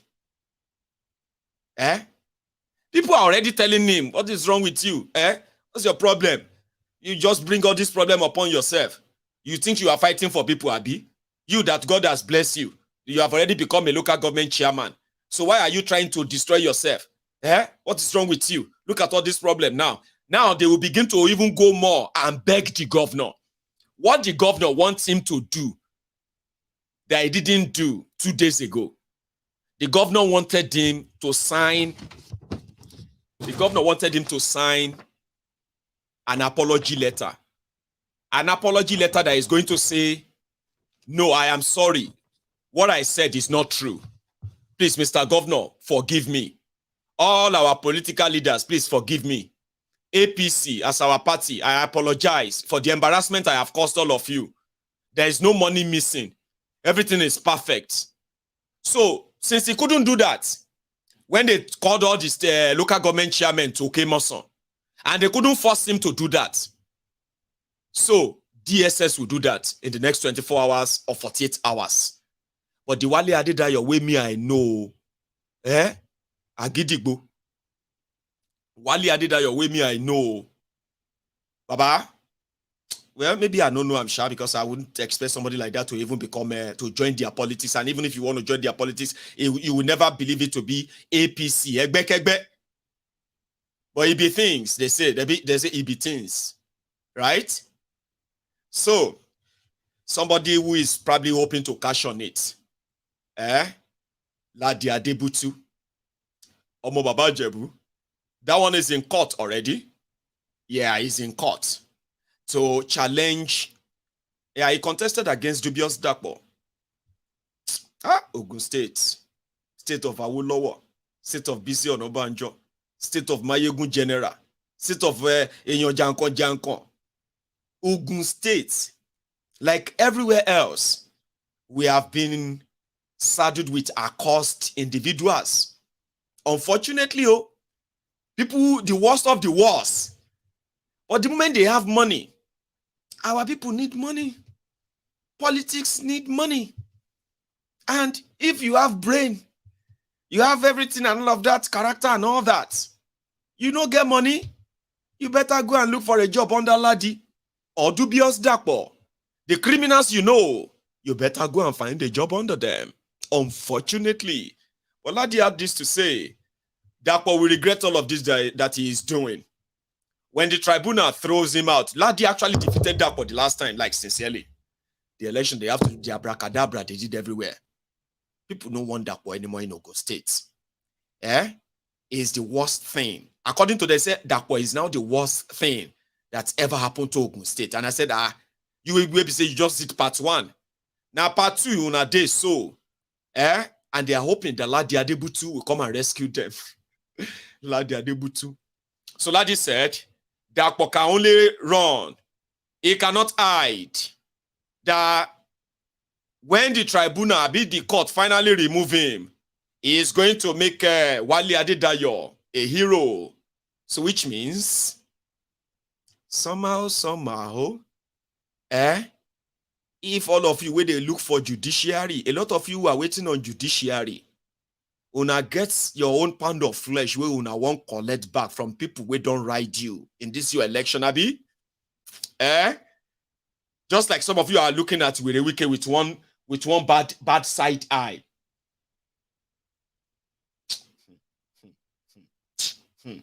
When he was saying that Peter Obi is a social media president. So what's he going to say if the tribunal says Peter Obi is the winner? A lot of you are waiting for that. Man, now Wike me go won't get. Now that Wike now that I won't see. Now that one me I want. Yabi, you have your own expectations, Abi.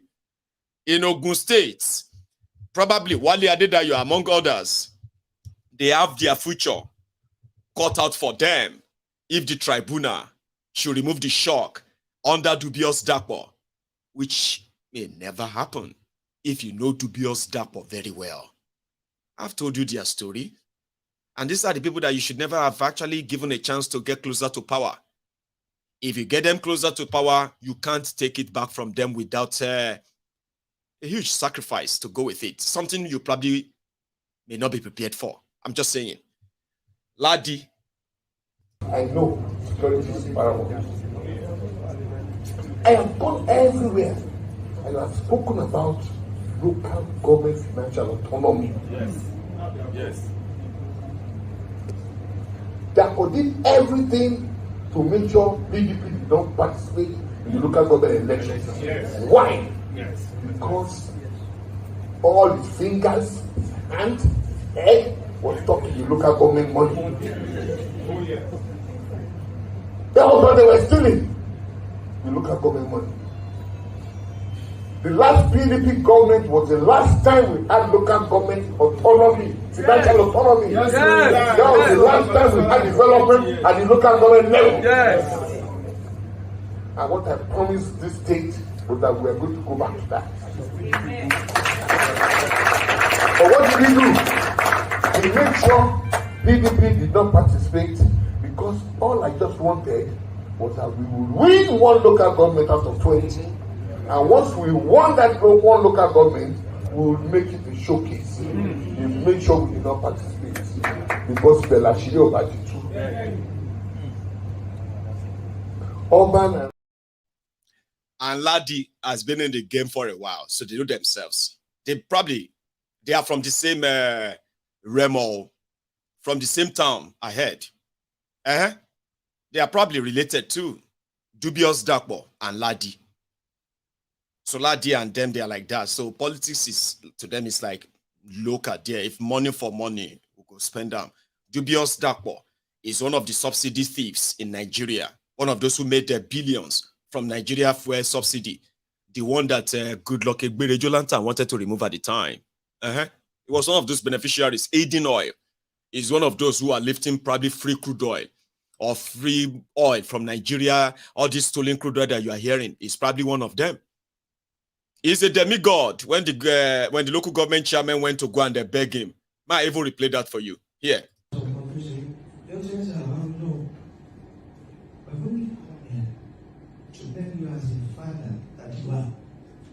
As a father of all in this place, Excellency,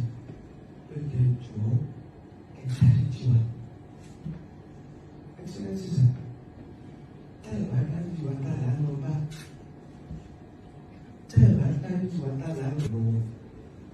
and so, on behalf of all of us,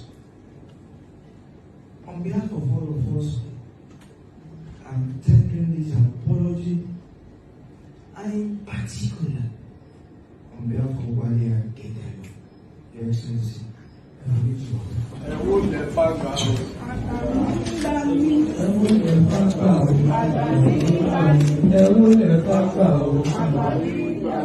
everyone knows that this job, I am doing it with every iota of sincerity of purpose. I continue to ensure that I'm guided by all the promises that I made in the course of my journey. Yeah, they are both from Ikperu. Yeah, you're right. Ikperu boys, if you like to say that. Dark boy is emperor now. If you are a governor of a state in Nigeria, you are like an emperor. Seriously, you are. The state's money is your money. You can decide to go and borrow money in the name of the state and tell them you use the money for so and so, that's it. Somebody else will pay it. It's your turn, it's your time. Your people, everybody want to have their own share. Everybody's looking up to you. So you can't afford not to satisfy them. I'm talking about those who are your hangers on, not the people generally that you are there to serve. So, is democracy here? Is that democracy? Now, the headline is that Wale Adedayo has been impeached. The another headline is that Wale Adedayo has been invited by DSS. So the next headline you are going to hear is that Wale Adedayo has been arrested by DSS. So maybe if they shake him, the next headline is going to be Wale Adedayo apologized to Ogun State governor that all his accusation allegations, they were false. And then after that, you will never hear anything about it anymore. Because the Agbagbas, the elders, they have moved together from Ijebu. They have gone to go and beg Dakpo. Dakpo, please, Joturi Olong, Oro Wale, Oro Wale Ilabawa. This Wale Adedayo, Jo, my son. Jo, please, forgive him. Forgive him. If he's your brother, and he's even your brother. He's your brother. Forgive him, Joturi Olong, please. He will never do that again. He will never say anything like that against you again. Please, Governor, Joe. Respect all this our elder. That is Bale Onikoko, Bale Amukoko, Bale Amugi, Bale Agungi, that one Oba Onikoso. We all came here to come and beg you. Sorry, sorry for what he did to you. And the billions of naira of people's money gone. That's our culture. That's our tradition of respecting elders, of respecting criminals who are holding position of authorities. Unfortunately, if it to my end, I just thought I should tell you, but there is already another ruckus, another ruckus that is already brewing in the State Assembly, and I'm happy. I'm even going to try and speak to him. You know, the guy that is representing my local government, Odogbolu local government, or Odogbolu state constituency, in the Ogun State House of Assembly, Lukman Adeleye, he has already initiated a sort of a State Assembly probe. I don't know how that will play out, but I know Lukman very well. So Lukman is now pushing from the other side, which has now forced the State Assembly, Ogun State House of Assembly, to now invite the Accountant General of Ogun State, as well as some other government officials who should come and answer questions about this particular money that DSS is about to arrest Wale Adedayo for. This same fraud that Dapo is trying to cover, which the councillors in Ijebu East local government have impeached their chairman for. The State Assembly wants answers too. And like everybody don't mad. Before I round it up, just so you know, there is something called the Mad People's Day, in case if you have never heard it. Right. I have never heard it too until 2 days ago, when they are doing this year's celebration of a Mad People's Day. You have Father's Day, you have Mother's Day, Abi? You have a Isheshe Day, you have a Ramadan Day, you have a Christmas Day, you have all these your days, you have bank holiday, you have a school holiday, and all this day. No, not school holiday, not bank holiday. Okay, bank holiday anyway, national holidays. 2 days ago, I heard that mad people get their own day. I was so confused that I couldn't even ask what day of the month is that. But since it happened 2 days ago in Kano, to celebrate the mad people in the world, then we can just simply say the official World Mad People's Day should be 29th of August. Or maybe myself done the mad. Because I'm trying to understand it too. 29th of August, because in Kano, it is actually a day. Sorry if you haven't seen it before, okay? Here. Waje an yi ranar Hausa ta duniya, yau kuma ga ranar mahaukata ta duniya. Kai, ga sarkin mahaukatan nan, wato a rayuwa ba abin da ba za ka gani ba a duniya.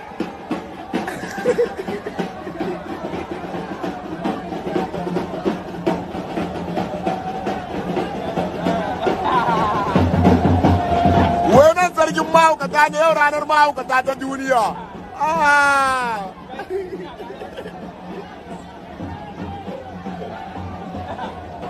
Ruwan can sun kwanta suna shan ruwan kwata, ranar mahaukata ta duniya. To ga wani ban kasar gumin babban mahaukacin nan, ya kila shugaban mahaukatan duk duniya. Ayya, yau ranar mahaukata ta duniya, hauka ga mai kare ka. Ina Musa mai sana'a ga iyayenka a hauka. Wallahi sun cika titin dan yau ranar mahaukata ta duniya. Ka duba. Do you see what our life has become? You know, normally, those are the people that, those are not mad people. They are just showing solidarity with mad people. Okay? Mentally deranged people, right? So they are just kind of solidarizing with them. So mad people don't know they are mad. So mad people can choose a day and remember the day every year and say, this is going to be our day. We say we're happy that we are mad.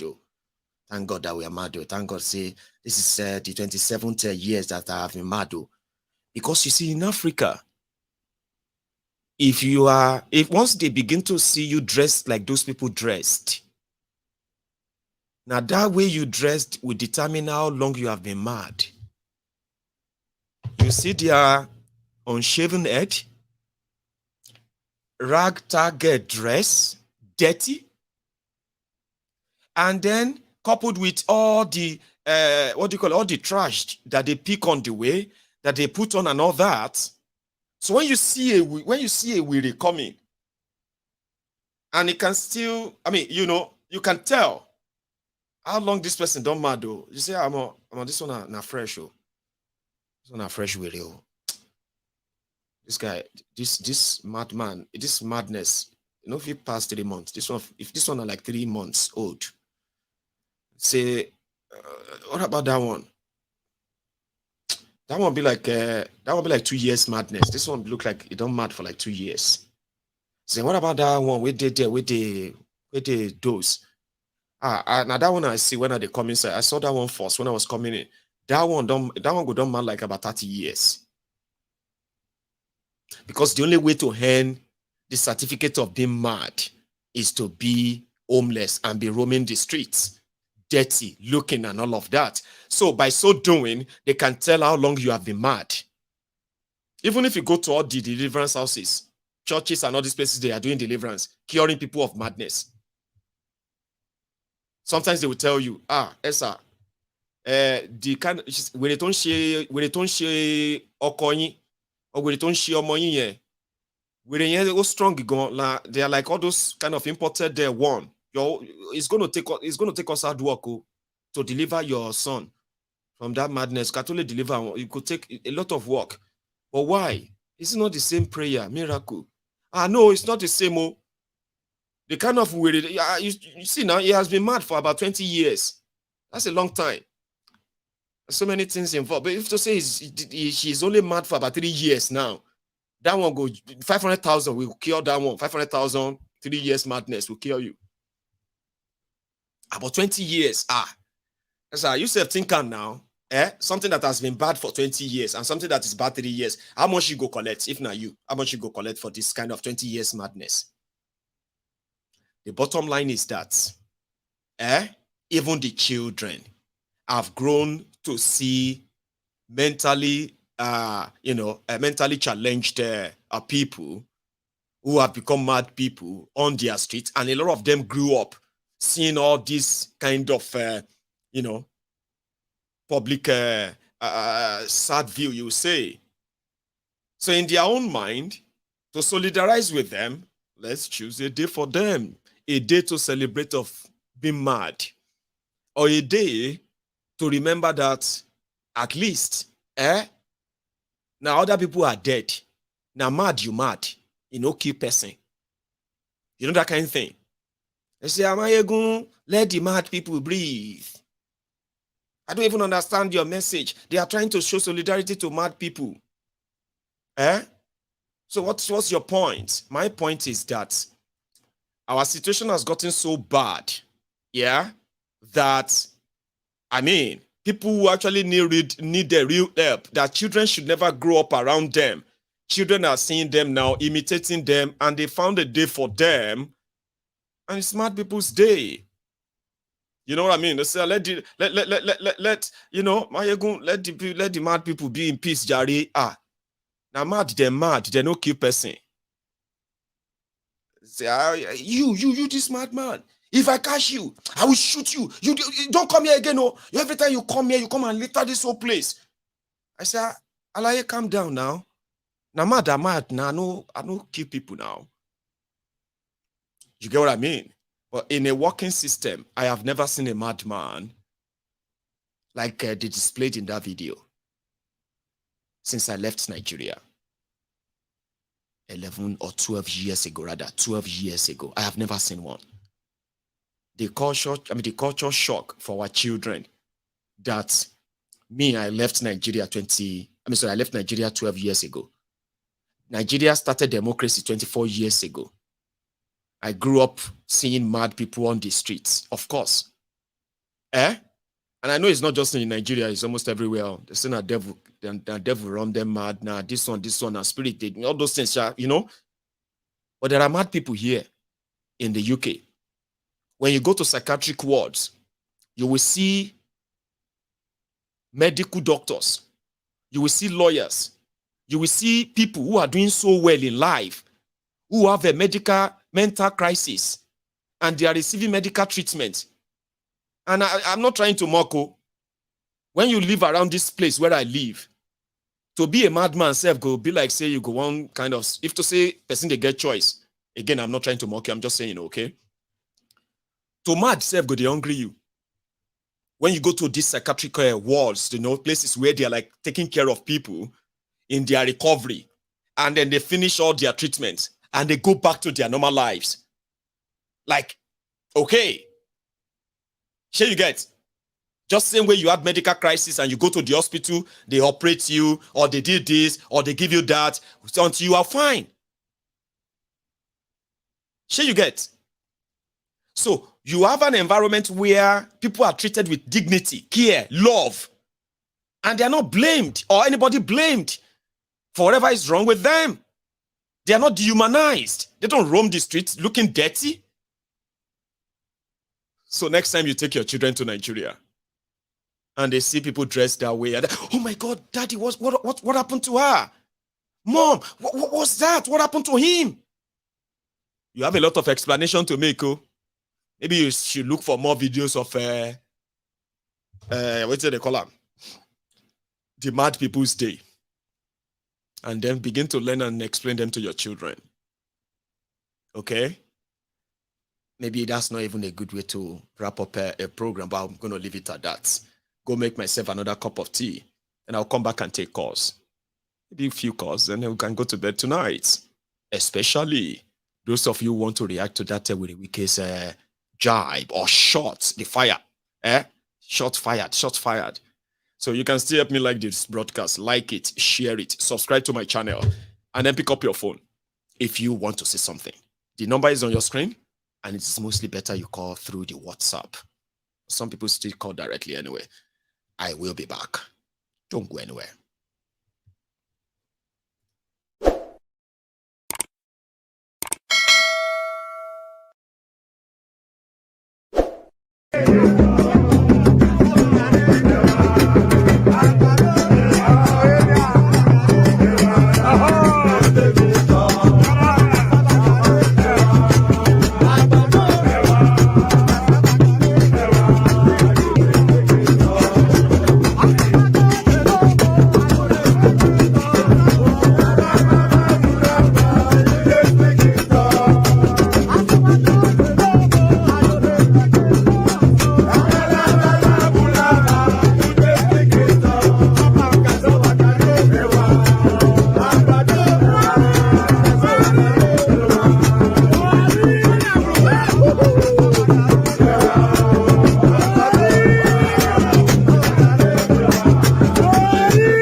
I have a caller already.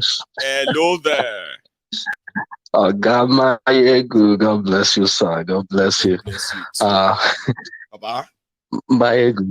I have been listening keenly on your submission today, and it's been so very excellent and wonderful. One point I want to make, I've actually pasted that on the chat box, right? I say all these measures that Cameroon and the likes are taking now is futile. The only thing I know that we actually end up doing is that the next queue will be very bloody. That's what that means.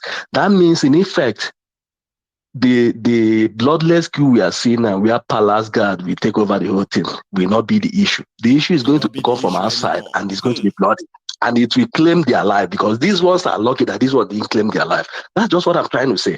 And for Darkboy, oh my God. The guy, anyway, I'm not surprised. I'm not surprised, because if you look at what is happening in Nigeria today, look at from the presidency to the Senate president to the governor of Abuja, then you will know that they are best of the same feather. You can't take anything away from them.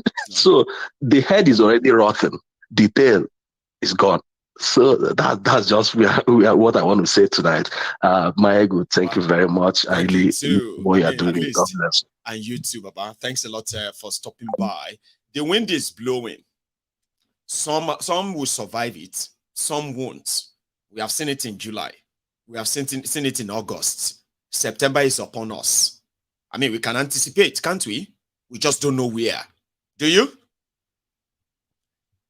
Hello. Yes, sir. Good afternoon. Baba, how are you, sir? I am okay. How are you doing? Very well. Thanks for asking, and good to have you back again. Yes, sir. So, I tried also yesterday. It was a survival of the fittest. So, it was very busy. Very busy. Yeah. Couldn't get through. As usual, kudos to you, sir, and more grace to your elbow. Thank you. God will continue to protect you and your family from all these crooks. Amen. So, I when they did when the coup Mali coup happened that time, I told you, I called you. I think when you brought the program up, I told you, I said I spoke in on the forum where I used to contribute also, that this is just the beginning. You said it. Now the Gabon happened. Gabon. I don't know how they call Gabon. Anyone? Because I think in French it's Gabon, in English it's Gabon. Yeah. Kind of. Yeah. So yeah. So sir, now that one came up. We woke up to to saw that one yesterday. Now I want to say something to. You've said it all anyways, because one of the things I want to talk about yesterday, you make mention of them today, and about Nigerians commenting that they don't want military regime. I know. They don't want coup in Nigeria. Yeah, there is something you said. We don't want it to, and some other people are asking, what is the worst that the military can do? What is the worst that these ones have not done? Nobody has answered. Sir, you said something in your line today. You said over the past 24 years, if we all sit down and we look into the system, the democratic system of Nigeria, the atrocities and the government of impunity that they've carried out is even more severe and deadly than what the military did. I mean, did during their own time. What Babangida did, what Abacha did, what these Agbada people have done, democracy, whatever they've since for the past 24 years is even more evil. These people are wicked. Now you look at it now. You live in UK. I live here in US. Look at the way of life. Look at democracy. And like something you said yesterday, it is true. I said this before the other day that this democracy or whatever demonstration of craziness that these Western people they are trying to impose on Africa, and African leaders also adopting it. The one they impose on us is different from the one that they operate in their own nation. They are operating. Yes. Now you are trying to tell Mali is trying to tell the French ambassador to leave their country. That one, Niger said the ambassador should leave. Ambassador said, "I'm not leaving." Until Niger announced that they have removed his immunity. Is he saying he's not leaving? Babashi Africans will tell the Oyinbos that they are not leaving their country when they say they should leave. Can we? Sir, it is not their fault. Can we blame them? See, if there's no crack in the wall, no lizard will enter now. If we don't have these fools and God-forsaken money queen leaders, àwọn atókùnmá tó kú, agbọ̀nọ̀rúnmá tó dọ̀nọ̀rún, àwọn àgbà tọmọlẹ́kùn jayé, àwọn àgbà jàti yamayama, àgbọ̀ lórí burúkú ni wọ́n pè é, èyí tí wọ́n ń dàgbọ́ ọ̀lẹ̀ fúlàní ẹ̀sìn máa ń sìn, àwọn àgbà jàti òṣìwò ni wọ́n. Imagine that one. Frustrating for that fool. See, what's that better new? Coup will happen in Nigeria. Two things will happen. They say that coup will happen or revolution will happen, because these people, they won't desist from their evil act. No. They will not. They will not. They will not. So for Nigeria, let me say this to you. You are thinking coup will not come. Well, it's not in your I will control. cross my leg and be watching. It is not your country, number one. But if you want to continue in this sufferness, well, so be it. Because I grew up to understand Babangida as my leader. But regardless of atrocity committed at time, I don't think it's this worse than what Buhari regime did. Oh yeah, I don't think it's this worse. Now, we can't talk about there. I mean, during that time, there's no freedom of speech. Which freedom of speech do we have now? Do we? Do we even have any right now, sir? Do we have anyone right now? If you now you say if even just during your program today you digressed a little bit to Rwanda. Yes, so that you better not travel down to that place. There's something I read, right? I mean, there are people who said that Mayegun Kagame is like all this what do you call them? This Saudi and all these places. He want the best for their people, and that is why he has to use a strong hand. And I'm like, why do you think they are paying for PR if people like you don't believe all the lies they are telling you? So I'm not here to convince you. I wish you can visit Uganda too and come back with the same news if you're not going to lie to yourself. But yeah, go on, Baba. So sir, that just the thing to Nigerians. Don't. I didn't even need to convince you or try to beg you for whatever. But I don't live in Nigeria. I'm not living in Nigeria right now. But I can tell you that some of you, you've been born over 4 decades, over 50 decades. You didn't even know you never even taste anything goodness about Nigeria. You didn't even know that there's another word somewhere. There is a way to govern somewhere that is, absurdity to what, that what they are doing in Nigeria is absurdity to what they are doing in other parts of the world. So, I'm not going to say to them, for tribunal or whatever, Wike, I am not surprised. And to figure a lot of okay, because now, because we are supposed to be in prison by now or jail. And like a man said something yesterday, you see how these school people also, when they took over that government, they should kill them. Just not firing. No point in arresting them. They should shoot them. Sir, Mr. Mayogun, what you back again? These people are wicked. I beg make I give another person chance. So I appreciate what you are doing, I appreciate what you are doing. God will be with you and your family. Amen, Baba. Thank you. Stay safe, okay? Yes, sir. Ma, take this one. Yeah. Hello there. Chike, anyway, thank you. Hello. Hello. Hello, good evening. This is Emeka from London. Emeka Mekus. How you doing, Baba? Yeah. I'm fine, thank you. Thank you for your wonderful work you've been doing, obviously. I do appreciate it. I don't know how you manage to find the energy to do this, but it's incredible. It's incredible what you're doing. However, I just called to contribute to what you're saying today. Nigeria will not experience a coup. For one reason, being that the military are in bed with these politicians. What they will experience is a revolution. And the funny thing is that people keep thinking Nnamdi Kanu was the most, how I put it, the height of the revolution. They don't know that people like you are the real revolution because you're soft-spoken with facts and real-life example of what is happening to them. It sinks in faster than people going, oh, Nnamdi Kanu, he's just shouting, he's getting upset. No. People like you, they're just subtly talking to them. We begin to poke their reality and go, wait, this guy is not shouting, he's just talking normal, but what he's talking is really affecting me. And when I walk out on the road, I see that. I see exactly. The video is in Nigeria. Yeah, I can confirm this video comes from in short, it's in my street. It happened. People begin to relate to it.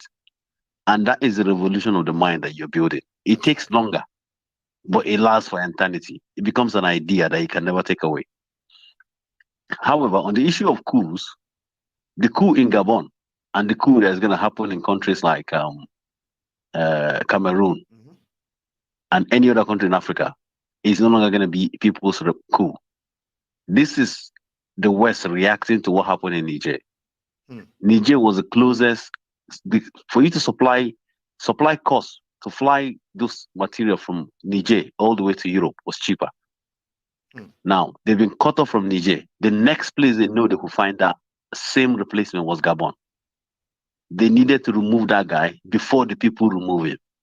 So you believe that too? Like something like that is so shady. Yes. The coup is so shady, right? The coup is shady because if you look at the response of all the major powers, it's different from the response they had for Niger. For Niger, you are so, just copy so language thoughtful. for language. Look at Mali, what's it called? All the other countries that had coup already. Look at the way the West reacted to it and how they react to this one. They're going to do the same thing to Paul Biya. They're going to remove him. Any person that has, even the guy in Ivory Coast, they're going to remove him. Because now they realize it's like Arab Spring. When Egypt did their Arab Spring, they elected the Muslim Brotherhood. Yes. As soon as the West realized that they made a mistake. The Swiss what's it called? The Strait of is it Strait of Hormuz they call it, where they pass all the oil from Arab into Europe, was going to be controlled by the Muslim Brotherhood. They did a counter coup straight away, because when they told them to come and take a loan, they said, no, we don't need your loan. They went to Saudi Arabia and took a loan. That was a first sign that, okay, we're going to lose control. These guys are going to make policy that suit the people. Straight away, they made a new coup, brought in this new government. Silently, they're going to remove their, MSCC, and that is it. What they realize now is Africans, the young generation, are beginning to wake up. If we are not careful, if we don't take wind of this change, they will make up all the changes and will not have opportunity to reverse it. So France is taking countermeasures quickly. They're going to go to, just watch, in the next 1 year, straight, the guy in Cameroon is gone. All his family are gone. And it's going to be follow the same pattern. No killing. So that these guys, where they have all these strong interests, yeah? Yes. They will remove everybody else because they know that we are going to do it. If they don't do it, and if we do it, it's gonna backfire for them bad. And that's just my contribution for the night. That's what I feel. Thank you so much, Emeka. I mean, you'll be the second person who kind of took us. Who is taking us to that perspective of the whole thing. And I mean, all of you can be wrong. Something must be there that you are all pointing out that eventually, right, is worth looking into. I'm interested, Emeka. Thank you. The fact is that the way they reacted. When you look at the reaction. Can't you see that France doesn't want to? You just said it. The ambassador doesn't want to any threat or anything about Gabon right now. They're not telling them that we give you so days or anything. No. And the guy happened to be his cousin as well, by the way. Thank you. Which means it's still within the same family. And if you notice, he never said France should leave. He didn't say. He's not ordering them to leave or anything at all. He's not pledging allegiance to Russia to say, oh, we don't want West. They're not making statements to say we don't want the West, we don't want anybody. They just removed them. That's it. That's all. Did you hear the difference in this one? He says they even want to do inauguration on Monday. Decide. Do you know that? Huh? They want to do inauguration for the military president on Monday. They will swear him in on Monday. Yes. It's just a replacement of it's within the same family. But they're just taking advantage of what we're doing already. Right. Emeka, let me take another call. Thank you so much for sharing that as well. Right? Stay safe, Baba. So that's Emeka calling from England. I have another caller from here too. Here. Hello. Hello. Yes, I got through. You did. Hello, ma. How are you? Oh, I'm fine. I hope you can't hear any background noise, can you? No, not now. It's a bit quiet. You may just kind of get the phone closer to your mouth or increase the volume. But apart from that, it seems perfect, ma. How are you? Oh, lovely. Okay, I'm fine, thank you. This is my first time. I've been watching you. I'm going to be quick because I know people had limited time to talk, innit? I know. So I will try and be quick. I've been watching you now. I've been watching you now for the past 7 years. But this is my first time of calling. Thank you. But, do you mind if I ask for your name? Is that all right? No, I don't want to disclose my name for now. Oh, you don't want to know? Okay, I'll keep it to that. I'll keep it at that. By the way, go on, ma'am. Okay, so the thing is, the show you did yesterday, I wanted to call in yesterday, but I was at work. I was actually watching it. I was laughing. I was literally Can you hear me? I can hear you, man. Go on. I was watching that show and I was literally peeing myself. I was at work. All the words you were saying, like Okakatika was all and all that, I was laughing. It was so funny. But the thing is You see, the thing is the situation of Nigeria is so pathetic and sad. I know. And I'm one of the people. I know you talk about Yoruba nation and all that, but it comes up once in a while. Mm-hmm. But ever since that Sunday Igboho saga came out and everything was a bit messed up, I didn't really, and I think it was really messy because everybody was just all over the place. I know. And then you couldn't get any updates. I know they might be doing a lot right now about it that is not being disclosed. I know. Okay. There's so much. I know There's they're doing a lot. There's so much going on behind the scene, and then there's also what we exactly. call the clash of interests too. And I don't like messy things that much, and that's why I kind of just stay away. Do you know I'm part of the people? I actually contributed towards whatever Koiki was doing then about that radio thing. Mm-hmm. And then when that thing happened to Sunday Igboho, I was so devastated that I was sad. And when people are coming for him, it's so terrible. I hated everything.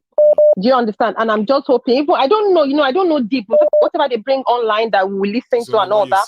But when that, exactly. So then when I started watching you and it comes up with it once in a while, which is like, I want to believe that it's more of the update of whatever is going on. Yeah, mostly. And now this is kind of, for anyway, going to affect exactly. us. Yeah. But I understand the fact that regardless of, I know you are in support of the Yoruba nation as well, like us going. I still tell my friend, I've not gone to Nigeria for a very long time. Right. And the last time for 11 years. Wow. So, I used to feel bad for them. Do you understand? Like, or maybe they're in a state whereby they can't help themselves and all that. But when I went to Nigeria, I have friends that at least they be like privileged. Do you understand? Like more average than all that poor. If you get, so very good. They always throw something at me because I'm always I argue with them as well, and they come up. I'm sure you've been experiencing such as well. They come up with like, you guys in diaspora, you are the ones stirring war. Oh, if it's that easy, why can't you leave where you are and come to Nigeria? I'll be like, come on now. You know what I mean? Like, what are you guys saying? It's called gaslighting, ma. They gaslight us. They've been doing it for a while. Unfortunately, they blame us. They said we are the ones who are trying to make people react and then maybe fight their leaders and maybe this or that. I'm like, they are still killing people there, despite the fact that you're not fighting war. I tell them, I said, you keep saying, we in diaspora, we're trying to stir war and all that. Money, but you guys are not getting it that. Like you always say that people are still dying regardless. It's Nigeria, so Magba trailer, the last time I went to Nigeria, do you know how many trailers I saw on Ibadan Expressway? Oh dear. That literally carrying, do you understand what I mean? Like, if people were sick, one day my mom called me. I had a cousin that died, like just the way things are not being done properly. And my mom was telling me she doesn't go to loot and all that place. And she said she called me and said, "Whoa, hey, you're coming. So bad sick in Nigeria, that's how bad." Do you even know that it's even worse than that, ma? Right? That even when you have money, when you even have the money, you are not guaranteed that you get the healthcare. I swear down. Even my mom, at some point, I said, okay, we are here now. We have the privilege because when we were growing up, there was no social media. I know if you understand. At least this social, and I always say that this social media, I think, is kind of a help. All these things these people are doing now that they're not getting away with it. They're so scared. And I feel that this is the opportunity for the fact that we are abroad does not mean that we want everybody back home to die. Of course. But like me, I'm here now. We might not that rich or comfortable and have those loose cash that you people have. But for God's sake, I've got my peace of mind. You get what I mean? Like you're happy, but even one thing is this, man. One thing is this: you have your life organized. If you are the type that is working, you know when you go to work and you know when you are on break. Okay. If you have any issue that is medical, you don't have to break your bank to get any medical care. Okay. So you're no longer worried about things that keep people up, that keeps them up awake every night anymore. You are not desperate about anything anymore. But every time Nigeria pops up across your radar, family, friends, and the rest, then your BP is there again. Okay, what are they going to say again? What's going on again? It's so bad. Even to my mom. Do you know when they arrested Sunday Igboho and people were? I felt for that guy so badly, like so bad. But you know, Senator Monsheton Laura, and when you are trying to fight for freedom, obviously some people will come against you, and you understand. But at some point, I feel I don't want to use the word being gullible or trusting people. Do you understand what I mean? So I really feel for him, and I'm still hoping, because I'm still telling them, even before this Sunday Igboho thing started coming out, I knew this country, this Nigeria thing, it's not gonna is a clown. I think we are having a hair. Is exactly. I knew that, and you know when I knew that, there's this. I don't know. There's this. I always tell people, even I caught Koiki at some point when that thing was really hot then, right? Because I was sick. I was seriously sick during that COVID. And if I was in Nigeria, I would have died. Do you understand what I mean? And I call into that. I had an uncle. I'm sorry. I have an uncle who had a friend that actually died because of insulin. You know those insulin that people, what's it called again? When you have a diabetics and you need to kind of inject yourself and all that. Then something happened. They had a crisis in Nigeria. Okay, they couldn't find that insulin. Somehow he misplaced his own supply that he took to Nigeria. So they were waiting for somebody to send from Spain to Nigeria so that you know, he can continue using that before he will go back. Now that one is not forthcoming.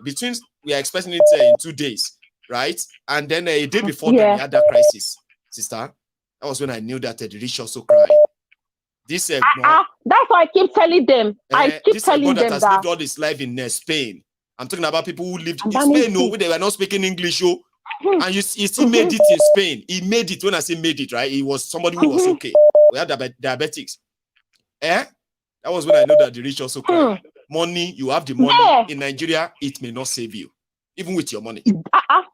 Yeah, I have a lot of friends that are quite comfortable. That right now they were really tired. They just don't know. They're doing business. They were fine, but they still get frustrated with the system and all that. Do you know? They still get frustrated. How do you live in such place? See, exactly. So what you thank know, you so much. I now let me quickly say that I now felt for them. Before I used to feel bad for them, and I hate that statement. But people always say that. And I don't like. It's one of these I don't like. They're like, I want your loan share. I want your loan share. I want that. People are the one doing themselves. How am I going to doing themselves that job only share everything? Money are these people stupid? My ego. You and I know that. When you pay, even the white people are the worst. You were both here. I will not bad you because a white person will know that I commit crime. But actually, commit crime between me and you know that. But me now, in Nigeria, people can commit crime. I tell them that we're still good in Nigeria. People can commit crime in Nigeria and they will know they'll go scot-free, and that's why they can commit that crime so easily. But a white man. So I said the only thing that is coming us here is, for every what's it called? What I don't know the right source to use. Like let me use like or every crime committed or let me that's the word crime. Let me give you an instance of speed limit in here over here now. Yeah. Do you know about you understand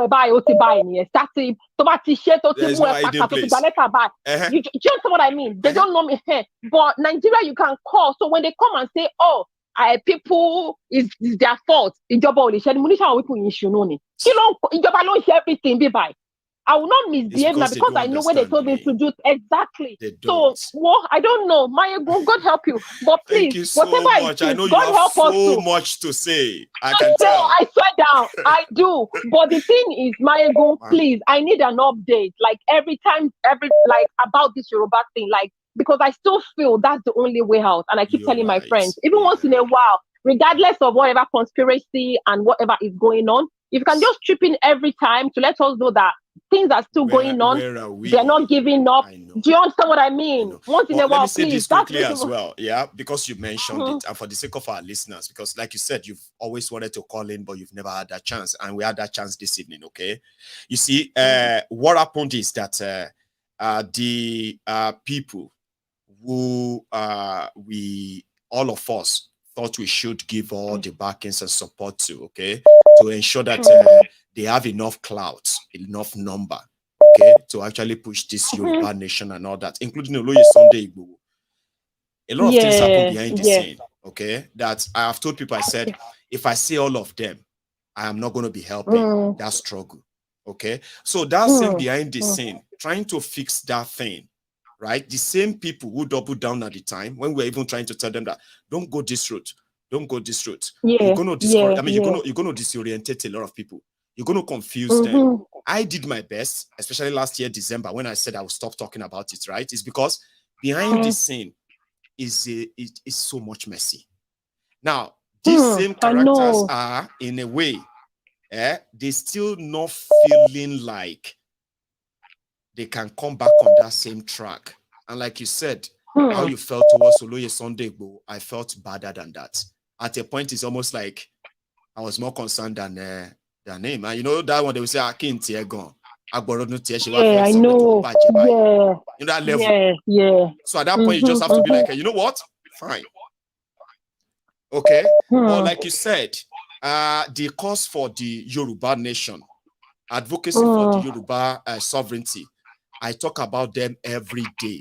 It's just that I don't put them that way. And I get it. You know why I said I've talked about it every day? Everything that is going on in Nigeria every day, and why I turn my camera on every day, is to continue to remind all of us that even if you still have any tiny hope about Nigeria, these guys will continue to remind you that you should not put your hope in Nigeria. And if you don't believe me, one day, you are going to come back and believe that until we all go our separate ways. And why? Look at what they are doing. This is why we need to go our separate ways. In case if people don't even understand why I do my program, right? It's 100% about, right, either the breakup of Nigeria or a new system entirely that people actually agree to, confederation or any name they want to call it, apart from what you have now. And every day I want to prove to everybody watching me that what I said is going to be the way out. If it's going to take me my entire lifetime to preach it, either for this generation or the one coming. All of us go our separate ways. And when they ask me why, I show them what is going on in Nigeria to say, see, can we continue like this? So yeah, I may not be putting it as a Yoruba nation this, Yoruba nation that, or Biafra this, Biafra that all the time. But my message every day is to prove to everybody why Nigeria will never work. That's what I do. And I'm proud of it. So, but I'm going to look into what you said and kind of represent it in a way that somebody like yourself can have something you can easily connect to. Mayego, I always tell people again, let me quickly say this. I tell people, you know, I didn't know the damage the British, I'm going to say it, even if I'm in England, they did us a lot of bad. They did. Do you understand? Until I watched this, do you know there's this documentary on Netflix? It's called Journey of African Colony. I watched when they upload that thing, did you watch that, Mayego? The first time, do you know I watched it the very first week that they uploaded that very what's it called? That documentary. Did you see that the condescending, I mean, what do you call it? Condescending way they actually, you know. Mayego, and then in Mayego, I was sad for like a week. I kept praying to myself, like, calm down, because I was really bitter, and I kept saying, calm down, because I'm already here anyway. But before, I used to have this notion that they gave us a good legacy, because we weren't taught much history anyway. So I was thinking they gave us this good legacy, that is our leader that was greedy, that messed up everything. Or they never gave us good legacy. They so messed us up. Unfortunately. And whenever you tell people that, okay, sometimes I still refer people there, go and watch this thing, because it's as if a lot of people don't know what's going on. And with this thing that is happening now, maybe we're hoping that maybe along God will help us. And I keep saying, when they say Yoruba go your way, when Yoruba go your way, Igbo go your way, does not mean that any Yoruba person in Hausa land will live anywhere. You can live anywhere. You still have exactly. So how do you tell them? You want to stay then? So if you want to live in Hausa, come on now. Do you understand? Of course you can. All the Hausa, the Igbo that's still in Yoruba land, they're not going to take all your properties away from you because it's Yoruba land. All you need to do is abide by the law of Yoruba land. You live peacefully. So what are they saying? But all idiots, you know, I don't like to watch them. When I see all these so-called learned people leaders, I don't watch Nigerian news, I swear, because I get upset. They come on the TV, start blowing this stupid grammar like they're so intelligent, but they've done us so badly, like messed us up so badly. I don't watch them. Let me take another one. Like I said, you have so much you want to say. I'll call again, I'll call again. Okay, fine. I know, but you know something, right? The way you tried tonight and you got through, next time, keep trying like that, okay? Like if you are so determined, you get through. I want to talk to you again. Definitely. All right. Stay Bye-bye. safe Bye. now. Okay, take it easy. Yeah, bye. Nice one. Yeah, bye. So that conversation is deeper. It's not good to cut it short. I know a lot of you are feeling like, let her go, but would you say that conversation is not fruitful? Something like you related with, that's it as well. Sorry if that took longer. Ladies kind of have that privilege on this platform because they hardly get through and we hardly hear from them.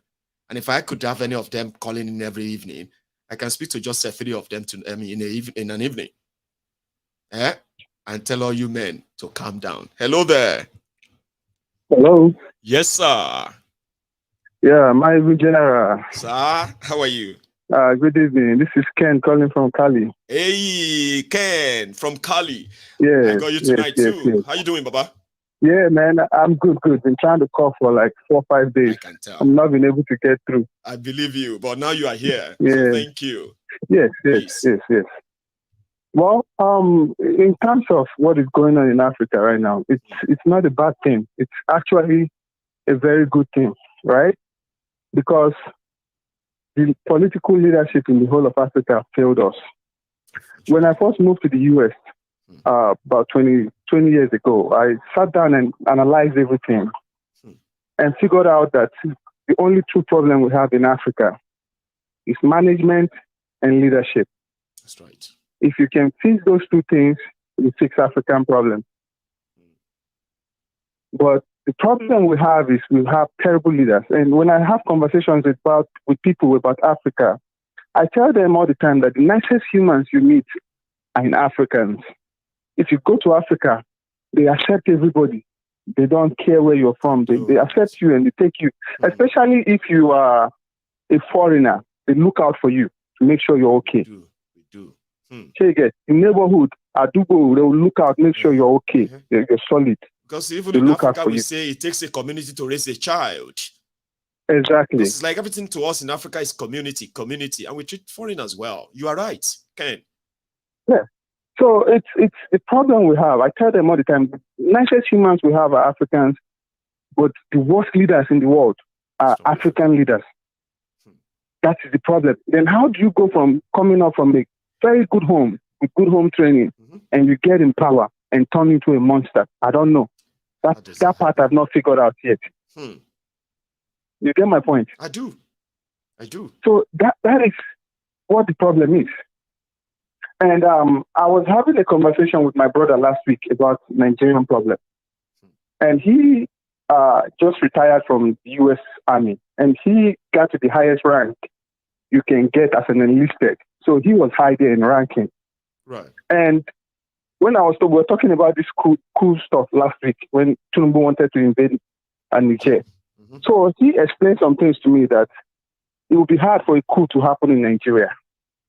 And he said, and this is because they study these things and they have the scenarios, war games, and in advance. So he was telling me the problem with Nigeria with the coup plot is they have different parts of Nigeria. So the power, when it comes to military, is not centralized anymore. Not like back in the days of Olusegun Obasanjo, when they would just go to Dodon Barrack, just do everything there, and go to the radio station next door and announce whatever they want to announce. It's easy. But now, he said, you have to deal with War College, Jaji. NBA is another place. Then you have to deal with Lagos Command. And the one they have in Abuja too is different. So you have to deal with all these things. And everybody has to be in agreement for it to work. And simultaneously as well, same time. Nobody must delay a minute when they want to carry such out. Exactly. So how do you get all these places to agree to do one thing? That's where the problem lies. And if you go back and study all this new coup that happened, they all happened with the presidential guard. Yes. And when Tinubu came in, Buhari taught him that already because that's what Buhari did when he came in. So when Tinubu came in, he fired everybody in that presidential guard and hired his own people. And put his own people there. So it'll be hard because now the only thing he'll go back and do is give them money. Every one of them will sit down there and relax. They won't do what they're supposed to do. So the only window now, if there's going to be any coup in Nigeria, the only window they have is this UN summit is going to. When he leaves for the UN summit, presidential guard will not be doing anything. So the VP will be the one there. They can go and overthrow that guy and just make him just not like come they back to did Nigeria. to Shagari. Exactly. When they told him, Or sorry, when just the way they did to go on, rather go on. When they told him not to come back from Addis Ababa, remember? Yeah. From African and that's Union, what they did AU meeting. Yes. Exactly. So that's the only way Nigerian military can take over at the moment they want to deal with Tinubu in terms of doing that. Technically, it is like a suicide mission to try to want to plan a military coup in Nigeria. The resources that is involved, it will take so much discreetness, right? Or so much discreet to keep that information away because you need, I mean, like, technically it's almost impossible, you mean? Yeah, it's possible, but it cannot be the bloodless coup like the one, the palace coup. Yeah, blood must flow for that to happen. And the senior officers will not do it, so it has to come from the guys from major downward. The junior officers will be the one doing it, just like other countries. Then they will just appoint a general that will take over. That's the only way they can do it. So much that makes it okay. You know one thing, Ken, right? I am going to take another call so that we can all have can have all these perspectives, all of them all together, of course, like we do all the time. Thank you. Oh, my brother, nice talking to you. It's a pleasure. Thanks so much for calling in. Okay, you know? Have a good one. Thank you. Yes, so that's Ken from Cali. In case if you want to double confirm, right? So here we go. I have another caller on the line. Hello there.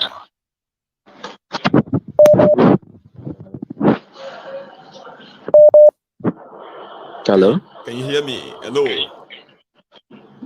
can hear you. Good evening, Mr. Mike. Good evening, sir. You may need to come closer to that phone a bit, so that we can hear you louder. Please. Oh, I'm very close to my phone. Can you hear me clear now? And then the voice is clearer too. Please. Okay. So this is Dongada on the line. Getting through these days is you have to do some sacrifice. Tell me like you know. So I've been listening all this while, and I've been trying to get through for some days now, but it has been so difficult getting through. Task. I know. Thanks for never giving up anyway, because we are here now. We are fans. We are the family, so we can't give up. So you can't give up. So go for it, Baba. When we talk about the happenings in Africa, we also call in for the solutions. That's right. So I will tell Africans not to celebrate too much because of the coups and all the happenings in Africa now. Yeah, this is not a revolution in any way, and this is not going to help Africa in any way. These people are building another generation that will take over Africa for like 20, 30 years again. I want to tell you something. Tell us. Go and Google the names of the military people that has plotted coups in Africa. They were all trained by France and US. Go and Google their names. Now, in the issue of the coup in Niger and Burkina Faso, I supported them. The only reason I'm supporting them is that they are the only people that did the coup in the interest of their people. When you know the people that have the interests of their people at heart, how do you know them? Their policies. Why France refused to leave till today is that they believe that every Africa have price. That is what they believe, and which is true. In fact, I would say that 99% of Africa have price. It is only 1%. People like Nnamdi Kanu that have the heart of Nnamdi Kanu that we cannot pay off. Those are the ones that you understand. When you talk about this guy, the current coup, the one in Gabon, that guy was minister. He was a minister of defense for 2 years, and he bought 3 houses, 2 in France, 1 in the United States. You're right. You understand me? Too. I've seen them. In millions of dollars in cash. So if you watch how fast everything is happening, you will know that the France are the one that did that coup. They did it. Maybe they have seen that this guy has lost his senses. He's no longer in charge. Maybe they are not getting the accurate account of the resources they are supposed to be getting. So there are some leakages. People are stealing these things. So they had to put someone who his brain is correct that will be giving them a good return. Something is not right You about understand? this whole thing, like the other coup. You believe that too? Don't get that? Of course. I believe that. I've been trying to call in to discuss this. You understand? When you talk about coup in Mali, coup in Niger, coup in Zimbabwe, if it happened in Cameroon today, it is Burkina Faso is going to happen in the interest of the West. You know, the biggest thing they did to us is this, dividing us by religion and politics. If you talk about the tribal religion, tribal politics that is playing in Nigeria today, they learned it from the West. They went to the West taught them how to divide us. Let me tell you what happened in 1970. Tell us. In 1970, after the Biafran War, the West told them if they want to get rid of Igbos, they should not allow them get close to any serious appointment in the politics, or even work in the oil companies and all that. Any serious appointment, they taught them how to kill the careers of Igbos. You understand? So if you watch what happened in 2014, 2015 of Buhari, he actually went to US to learn this tribal politics. They taught them those things. So today they have ended up dividing us. Today we cannot stand together to fight them. So what is happening in Africa is not revolution. It is still in the interest of the West, apart from that of Burkina Faso and Niger. So this is the solution. Why I always wanted that war.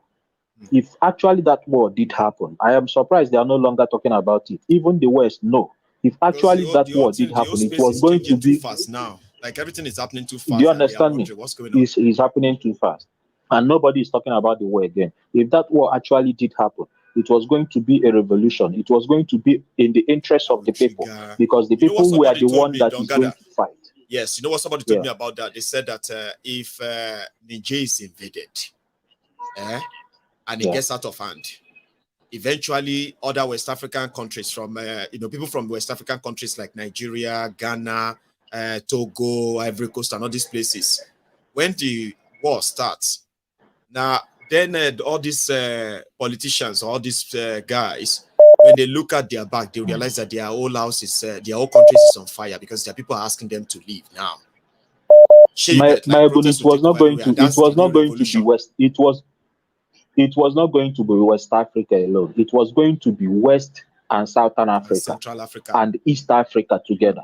Yes, they were going to start burning the house of politicians, because they were the one that directed that war. Even the military, some of them are standing behind, waiting for them to declare their war. They were going to go against the politicians because they are not happy.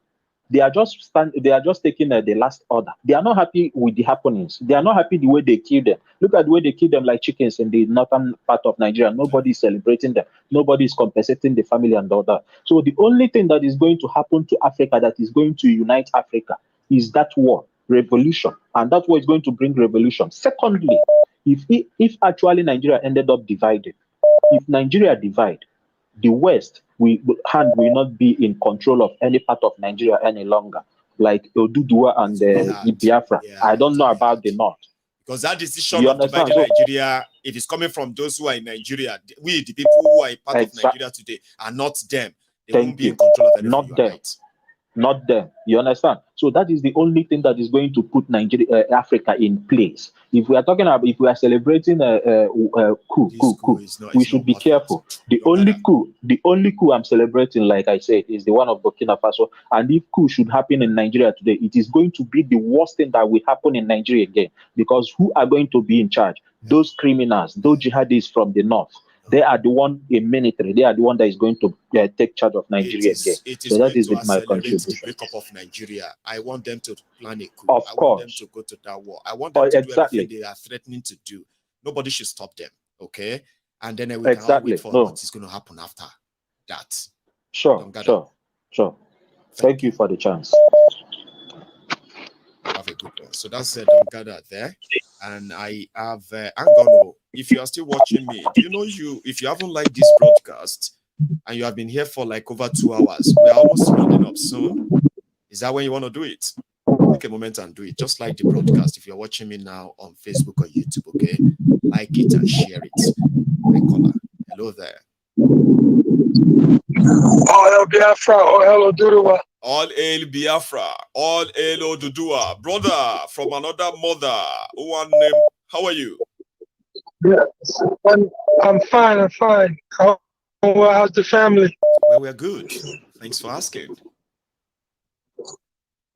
Yes, another amazing show as usual.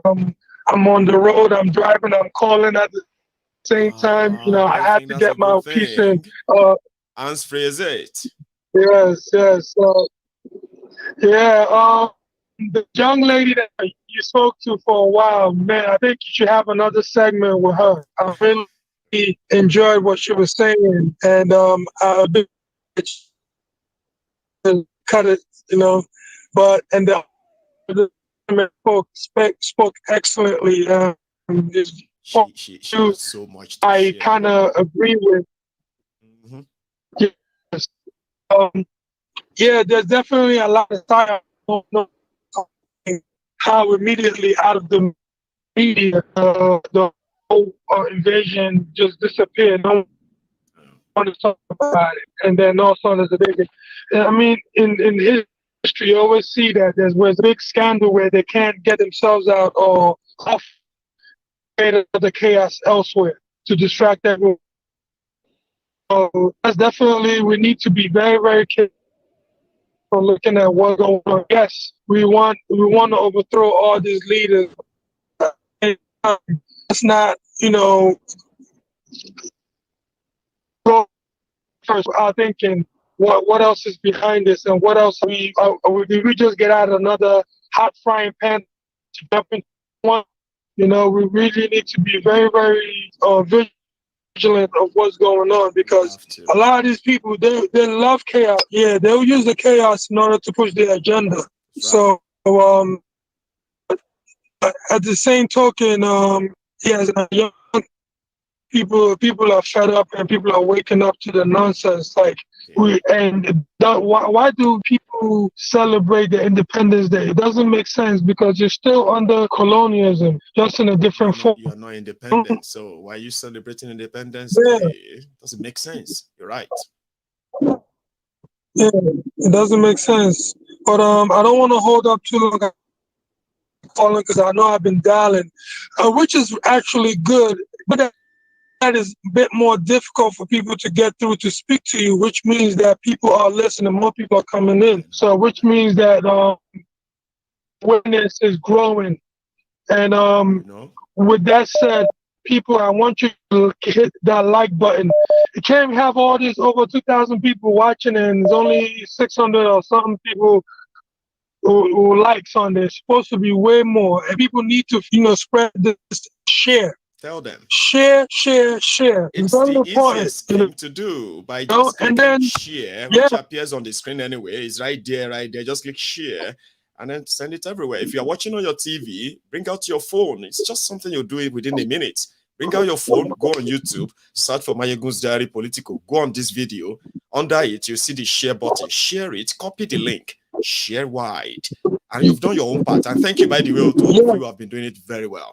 People have been doing it very well. Yeah. We support you. And also for people, please, this man spends hours getting good information, facts. At least smart to do. Yeah, you hit the like button. So, something for coffee won't hurt. All right. I mean, because we need to get more. I know that's generous of you, by the way. So thank you. I think people do that all the time. You see them with the super chats, you see them with this and that. But that's very kind of you. So we need to do more. We need to do more. Let me take another one. Yeah. We need to do more. We need more equipment. We need more equipment. We need better computers to process and get this out, because this fight that we're fighting right now, it's an uphill battle, and slowly we're getting up that hill. So we need all hands on deck. Thank you. You're very kind. It's a platform where, everyone, whether you're whether you from, we don't care where you're from, we want to contribute, and then that's why we're pushing this movement forward. Keep all the good work, Mayagu. Never give up. All Biafra. Never stop. We got All your back. Oduduwa, bro. Thank you. Yes. Take Bye-bye. That's my guy. And you know something? I got my collar. I have been speaking to this dude for at least as long as I can remember, for over a year. He would never tell me his name. But the moment he dropped that line, all hail Oduduwa, all hail Biafra, I know exactly that's him. And he's never disappointed. One of the real deal on Mayegun's diary political. People like Zeus. Had he told me his name. Zeus. How are you? Yeah, hello. Mayegu, my general. How you doing? How you doing? Fantastic. Great work today, Mayegu, like always, man. I appreciate you, man. You are the chosen one, man. Thanks, man. You're anointed. All right. Let me just break this down a little bit. Please. Let's say the government them looting, unknown government them shooting. Police no know their duty. What of the education? No be the professors. They help them do the rigging. They may rig well, they no care for another man. That's why we keep fire burning in the city. Now because of the frustration, that making people don't go get their PVC. I wish I could have made me a sound for that. You didn't tell me. You didn't want me. But then my teeth, we. Let's just break this whole thing up. I mean, we are tired. We are tired. They frustrated us enough, and I feel the young generation that run and went and got their PVC to see if they can change the ball. But they shift the goalposts like they always do us all the time. This country is not going to work. The British set us up to fail. They set us all these things. They set it up for us to fail. They didn't create There's us to no way succeed or prosper. No, they set us up to fail. Every time anybody stand up in Nigeria to push back, they create a system on how to deal with that person. I mean, there's no way out. The only thing I'm praying is that if there's a way that we all can come together, and I think some people are doing that. Already. Like I don't know, Maya, if you listen to the song of False recently, his new song. Yeah, I don't think I've heard that. Do you mind sharing? Okay. Yeah. He used Igbo language for it. Right. You understand? He raps even in Igbo. And I feel that the unification of the Igbo tribes and the Yoruba tribes are the key fundamental. Because if you look at it, we marry each other the most in that of all the tribes. That's right. I mean, yeah, we are the forefront that what do you call it?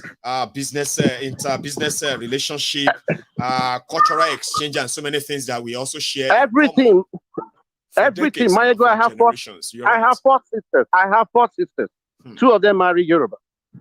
My cousins, my mom only sisters married a Yoruba. Such a bound. Yeah, so so there is nothing. If we can find an avenue, because these other tribes, they are relying on us to do that.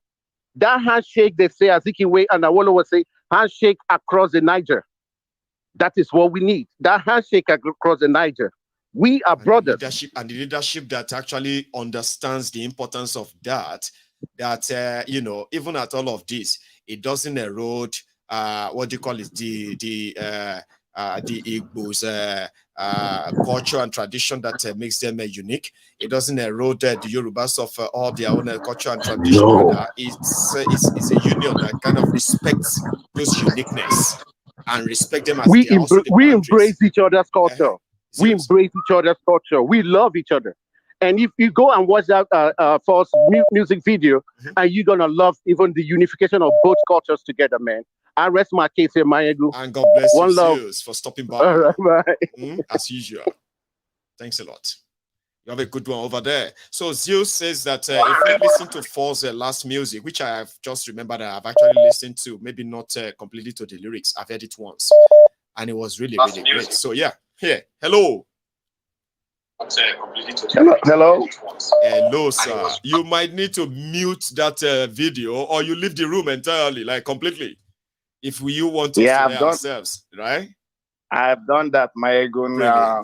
Good day. My name is Anthony, and I'm calling from Austin, Texas. From Austin, Texas. Anthony, good to have you again, because I think I've spoken to you before. Why not? No, might be a different Anthony. I've been trying to get through, but today I happen to be a very lucky guy. Oh, bless you. Anthony from Austin. See, I will remember. I'm going to remember that. I will remember that. Please. Yeah. Please do. First of all, you are now live and everybody can hear you as usual. So, Baba, what do you have for us? Thank you very much. First of all, I appreciate you so much. Thanks. I mean, I can't thank you enough. People have, a lot of people have said so much, and then wasting my time talking about it. You already know that for me to call into your program, that means I appreciate and I respect what you have been doing. I appreciate you too, sir. Thank you. Thank you so much, sir. So, but let me just quickly go to the point. Yes, sir. What I really want to talk about now, Ogun, is that we all as Nigerians, both those at home and in diaspora, we all know what the problems are. We keep just talking about the problems, but I think we should all sit back and think critically about what the solution should be. And we all know already that the solution is not going to come from the political class. I don't call our political office holders as leaders. And I want everybody listening to my voice to understand that none of them is qualified to be called a leader. I swear. Because if you call them a leader, you are grouping them, putting them in this group of people like Nelson Mandela, people like Martin Luther King. These are leaders who led their people selflessly, and our people are not qualified to be called leaders. So to my point, from my own perspective, I am looking more at what can we do. Most of the callers into your program, I've been listening to a program. If I cannot get on live, I will always listen to the recorded program, and I watch the replay. What I think we should be doing is, from our own little corner, let's think, what can we do? What is it? Because for anybody you hear their voice, and including yourself, Maegun, that talks about Nigeria every day, it only goes to explain one thing. You love your country passionately. It doesn't matter. I mean, people have told me that. They said, Maegun, it's like you really care about Nigeria. You just don't want to say it. Like, a lot of you care, a lot of us care of what's going to happen to people there. What's going to happen if things continue like this? But on the other hand, we'll be like, it's like we don't care. It's only people who care who talks more about something they care about. And I'm beginning to think so too, even though a lot of us don't want to say that. Does that mean that we actually still care so much about Nigeria? That's why we are doing all of this? Yes. The answer is 100%. Maegun, let me ask you, why are you not talking about Afghanistan on your program? Why are you not talking about Syria? Or even talking about the UK, where I live, go. Or even talking about the UK or Scotland, where you live? Or even making, how many times do you really take a whole section to talk about Ghana, our next door neighbor? Because so it doesn't really concern me that much. Except when it touches Nigeria. Yes, you are right, regardless of how we pretend about it, regardless of how much we want the Biafra, the Yoruba nation, all we are saying indirectly is that we want a Nigeria that works. And that is okay. Anthony, so I'm with you. Yes, sir. Having said that, I am of the opinion, I live in the diaspora. I visit Nigeria regularly. Each time I go to Nigeria, I feel like shedding tears. But crying does not solve any problem. What can we do? I was listening to I connected to Twitter space, and I listened to contribution from different people, and there's always one thing that comes to my mind. We Nigerians in the diaspora, I think we do not know the enormous power we possess, that we have over the country. We don't know it. The fact that we remit billions of dollars into that economy, and we have no say in what happens to that economy should worry every one of us that are living in diaspora. In fact, I can tell you that might even be a failure on our own part to be able to get ourselves together. Those of us in this diaspora, how organized are we? Is there anything we are doing that can directly impact the Nigerian government? Difference in that place. That can take them or want to what? Kenyans in the diaspora can vote in the elections, but we cannot. Senegalese Yet we remain. They can vote, but we cannot. Yet we are contributing so much to the GDP of our country. That part we cannot do anything about it because the way we are as Africans, the way we are wired, you can't see your mother hungry in Nigeria and you say, because you don't want your money sending money to Nigeria to help the Nigerian government to improve the economy. So for that reason, you want to starve them the money, and so you starve your relatives in Nigeria. You can't do that. You can't. It's not easy. So since we do that, sir, what next can we do? What effort are we making in the countries that we live to draw the attention of these imperialists that don't really care about us? They don't care about us. When people talk about what the international community would, international community not to give you, they can't do anything for you except it is for their own strategic interest. So now, these people we talk about, these political leaders, without traveling abroad, they cannot live. What are we doing? What are we doing to make sure that we frustrate we make sure that each time any of them come back, they will go back with an experience that will discourage them from coming back to the place again. Yes.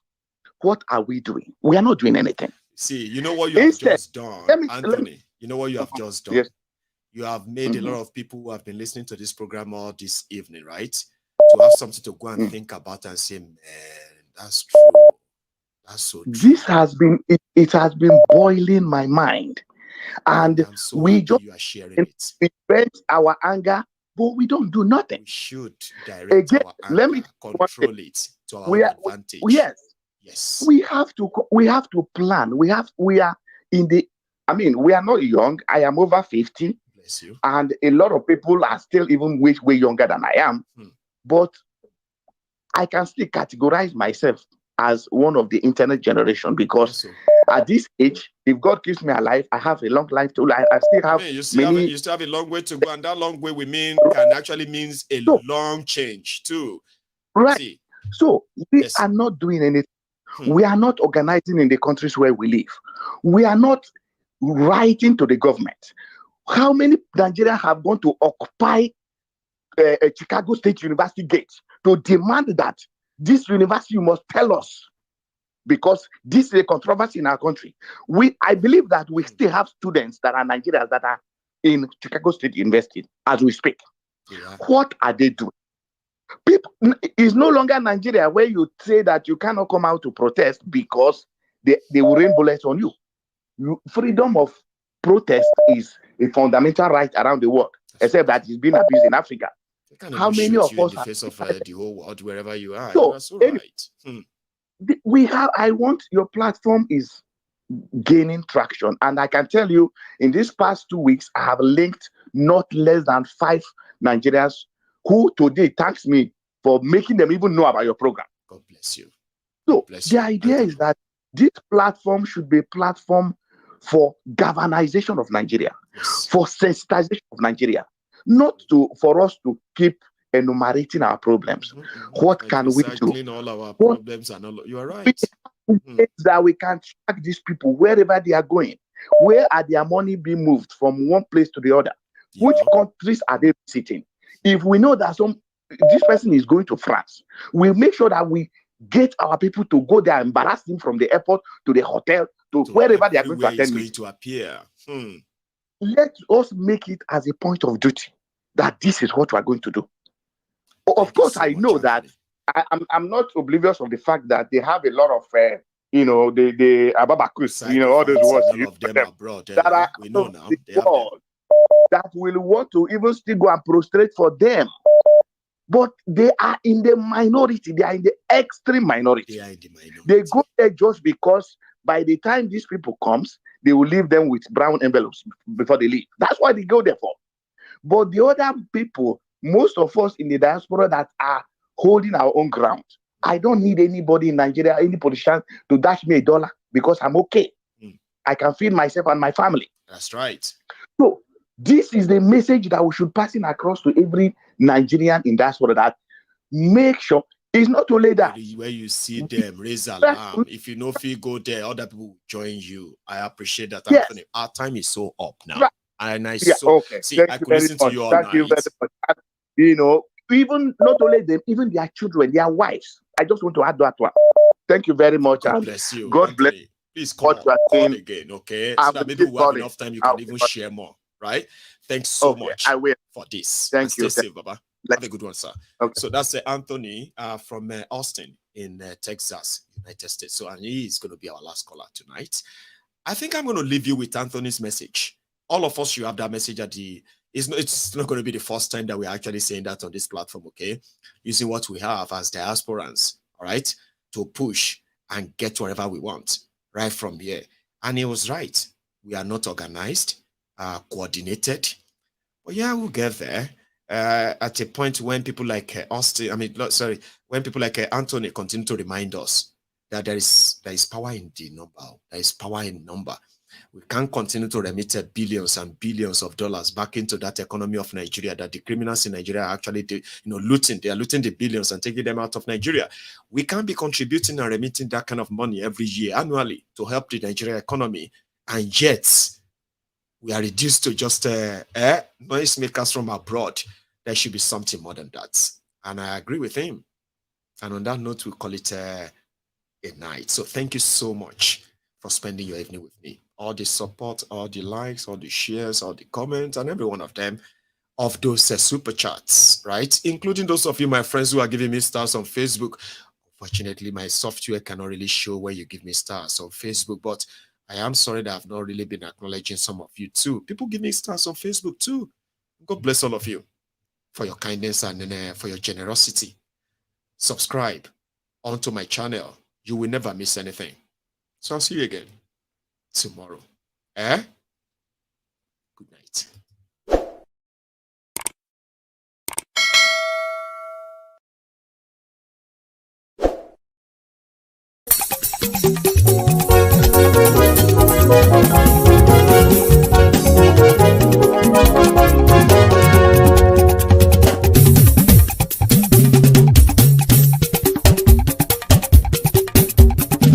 Mayegun làwa mọ̀ làmọ̀ tó dòdòdò. Mayegun dayari Mayegun number one. Mayegun làwa mọ̀ làmọ̀ tó dòdòdò. Mayegun dayari Mayegun number one. Mayegun ti dé o ọ̀rẹ́ ara ìlú. Mayegun dayari Mayegun number one. Lórí Facebook, lórí YouTube. Mayegun dayari Mayegun number one. Gbogbo bó ṣe ń lọ ni Mayegun já wa sí. Mayegun dayari Mayegun number one. Àṣírí ọ̀jẹ̀lú kì í bò níbẹ̀ o. Mayegun dayari Mayegun number one.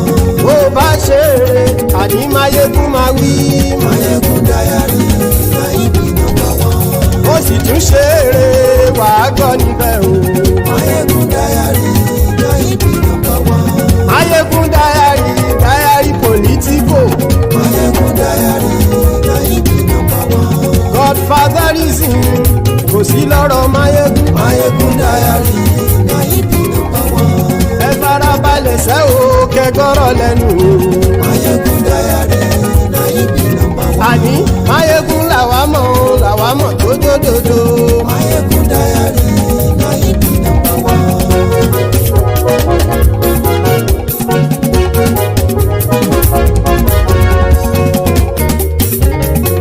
Àní ẹ̀sùn ràkì. Mayegun ti dé. Mayegun ti dé. Ọ̀jẹ̀lú ẹ̀sùn ràkì. Mayegun ti dé. Àní ẹ̀sùn ràkì. Mayegun ti dé. Lórí Facebook. Mayegun ti dé. Àní ẹ̀sùn ràkì. Mayegun ti dé. Lórí YouTube. Mayegun ti dé. Àní ẹ̀sùn ràkì. Mayegun ti dé. Bọ́ bàbá gbé wú.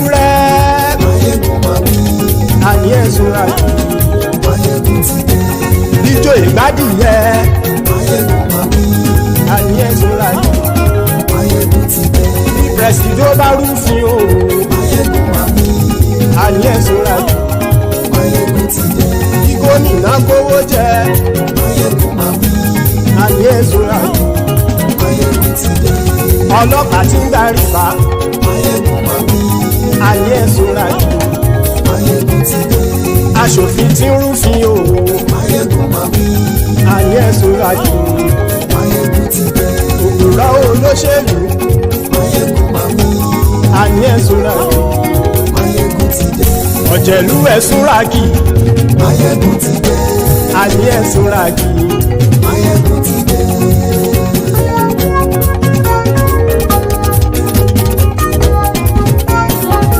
Máyégún ti dé. Gbogbo ọ̀jẹ̀lú ẹ̀ súnra kì. Máyégún ti dé. Gbogbo ọ̀jẹ̀lú ẹ̀ súnra kì. Ṣùgbọ́n ní bá ti ṣe èyí tó yẹ kí wọ́n ṣe, ọmọ bá dèrò ní fi wọ́n níran o. Máyégún ti dé. Gbogbo ọ̀jẹ̀lú ẹ̀ súnra kì. Máyégún ti dé. Gbogbo ọ̀jẹ̀lú ẹ̀ súnra kì. Ṣùgbọ́n ní bá ti ṣe èyí tó yẹ kí wọ́n ṣe, ọmọ bá dèrò ní fi wọ́n níran. Wọ́n fowó bẹ́ẹ̀ o, Máyégún ó sọ pé wọ́n ò bẹ́ẹ̀. Wọ́n fowó bẹ́ẹ̀, Máyégún ó sọ pé wọ́n ò bẹ́ẹ̀. Oníkan ṣáàtì ṣe èyí tó yẹ kí wọ́n ṣe fáwọn ará ìlú tó gbé wọn débẹ̀ o. Máyégún ti dé. Gbogbo ọ̀jẹ̀lú ẹ̀ súnra kì. Máyégún ti dé. Gbogbo ọ̀jẹ̀lú ẹ̀ súnra kì. Ṣùgbọ́n ní má ti ṣe yìí tó yẹ kí wọ́n ṣe, ọmọ bá dẹ́rọ̀ ò ní fi wọ́n níran.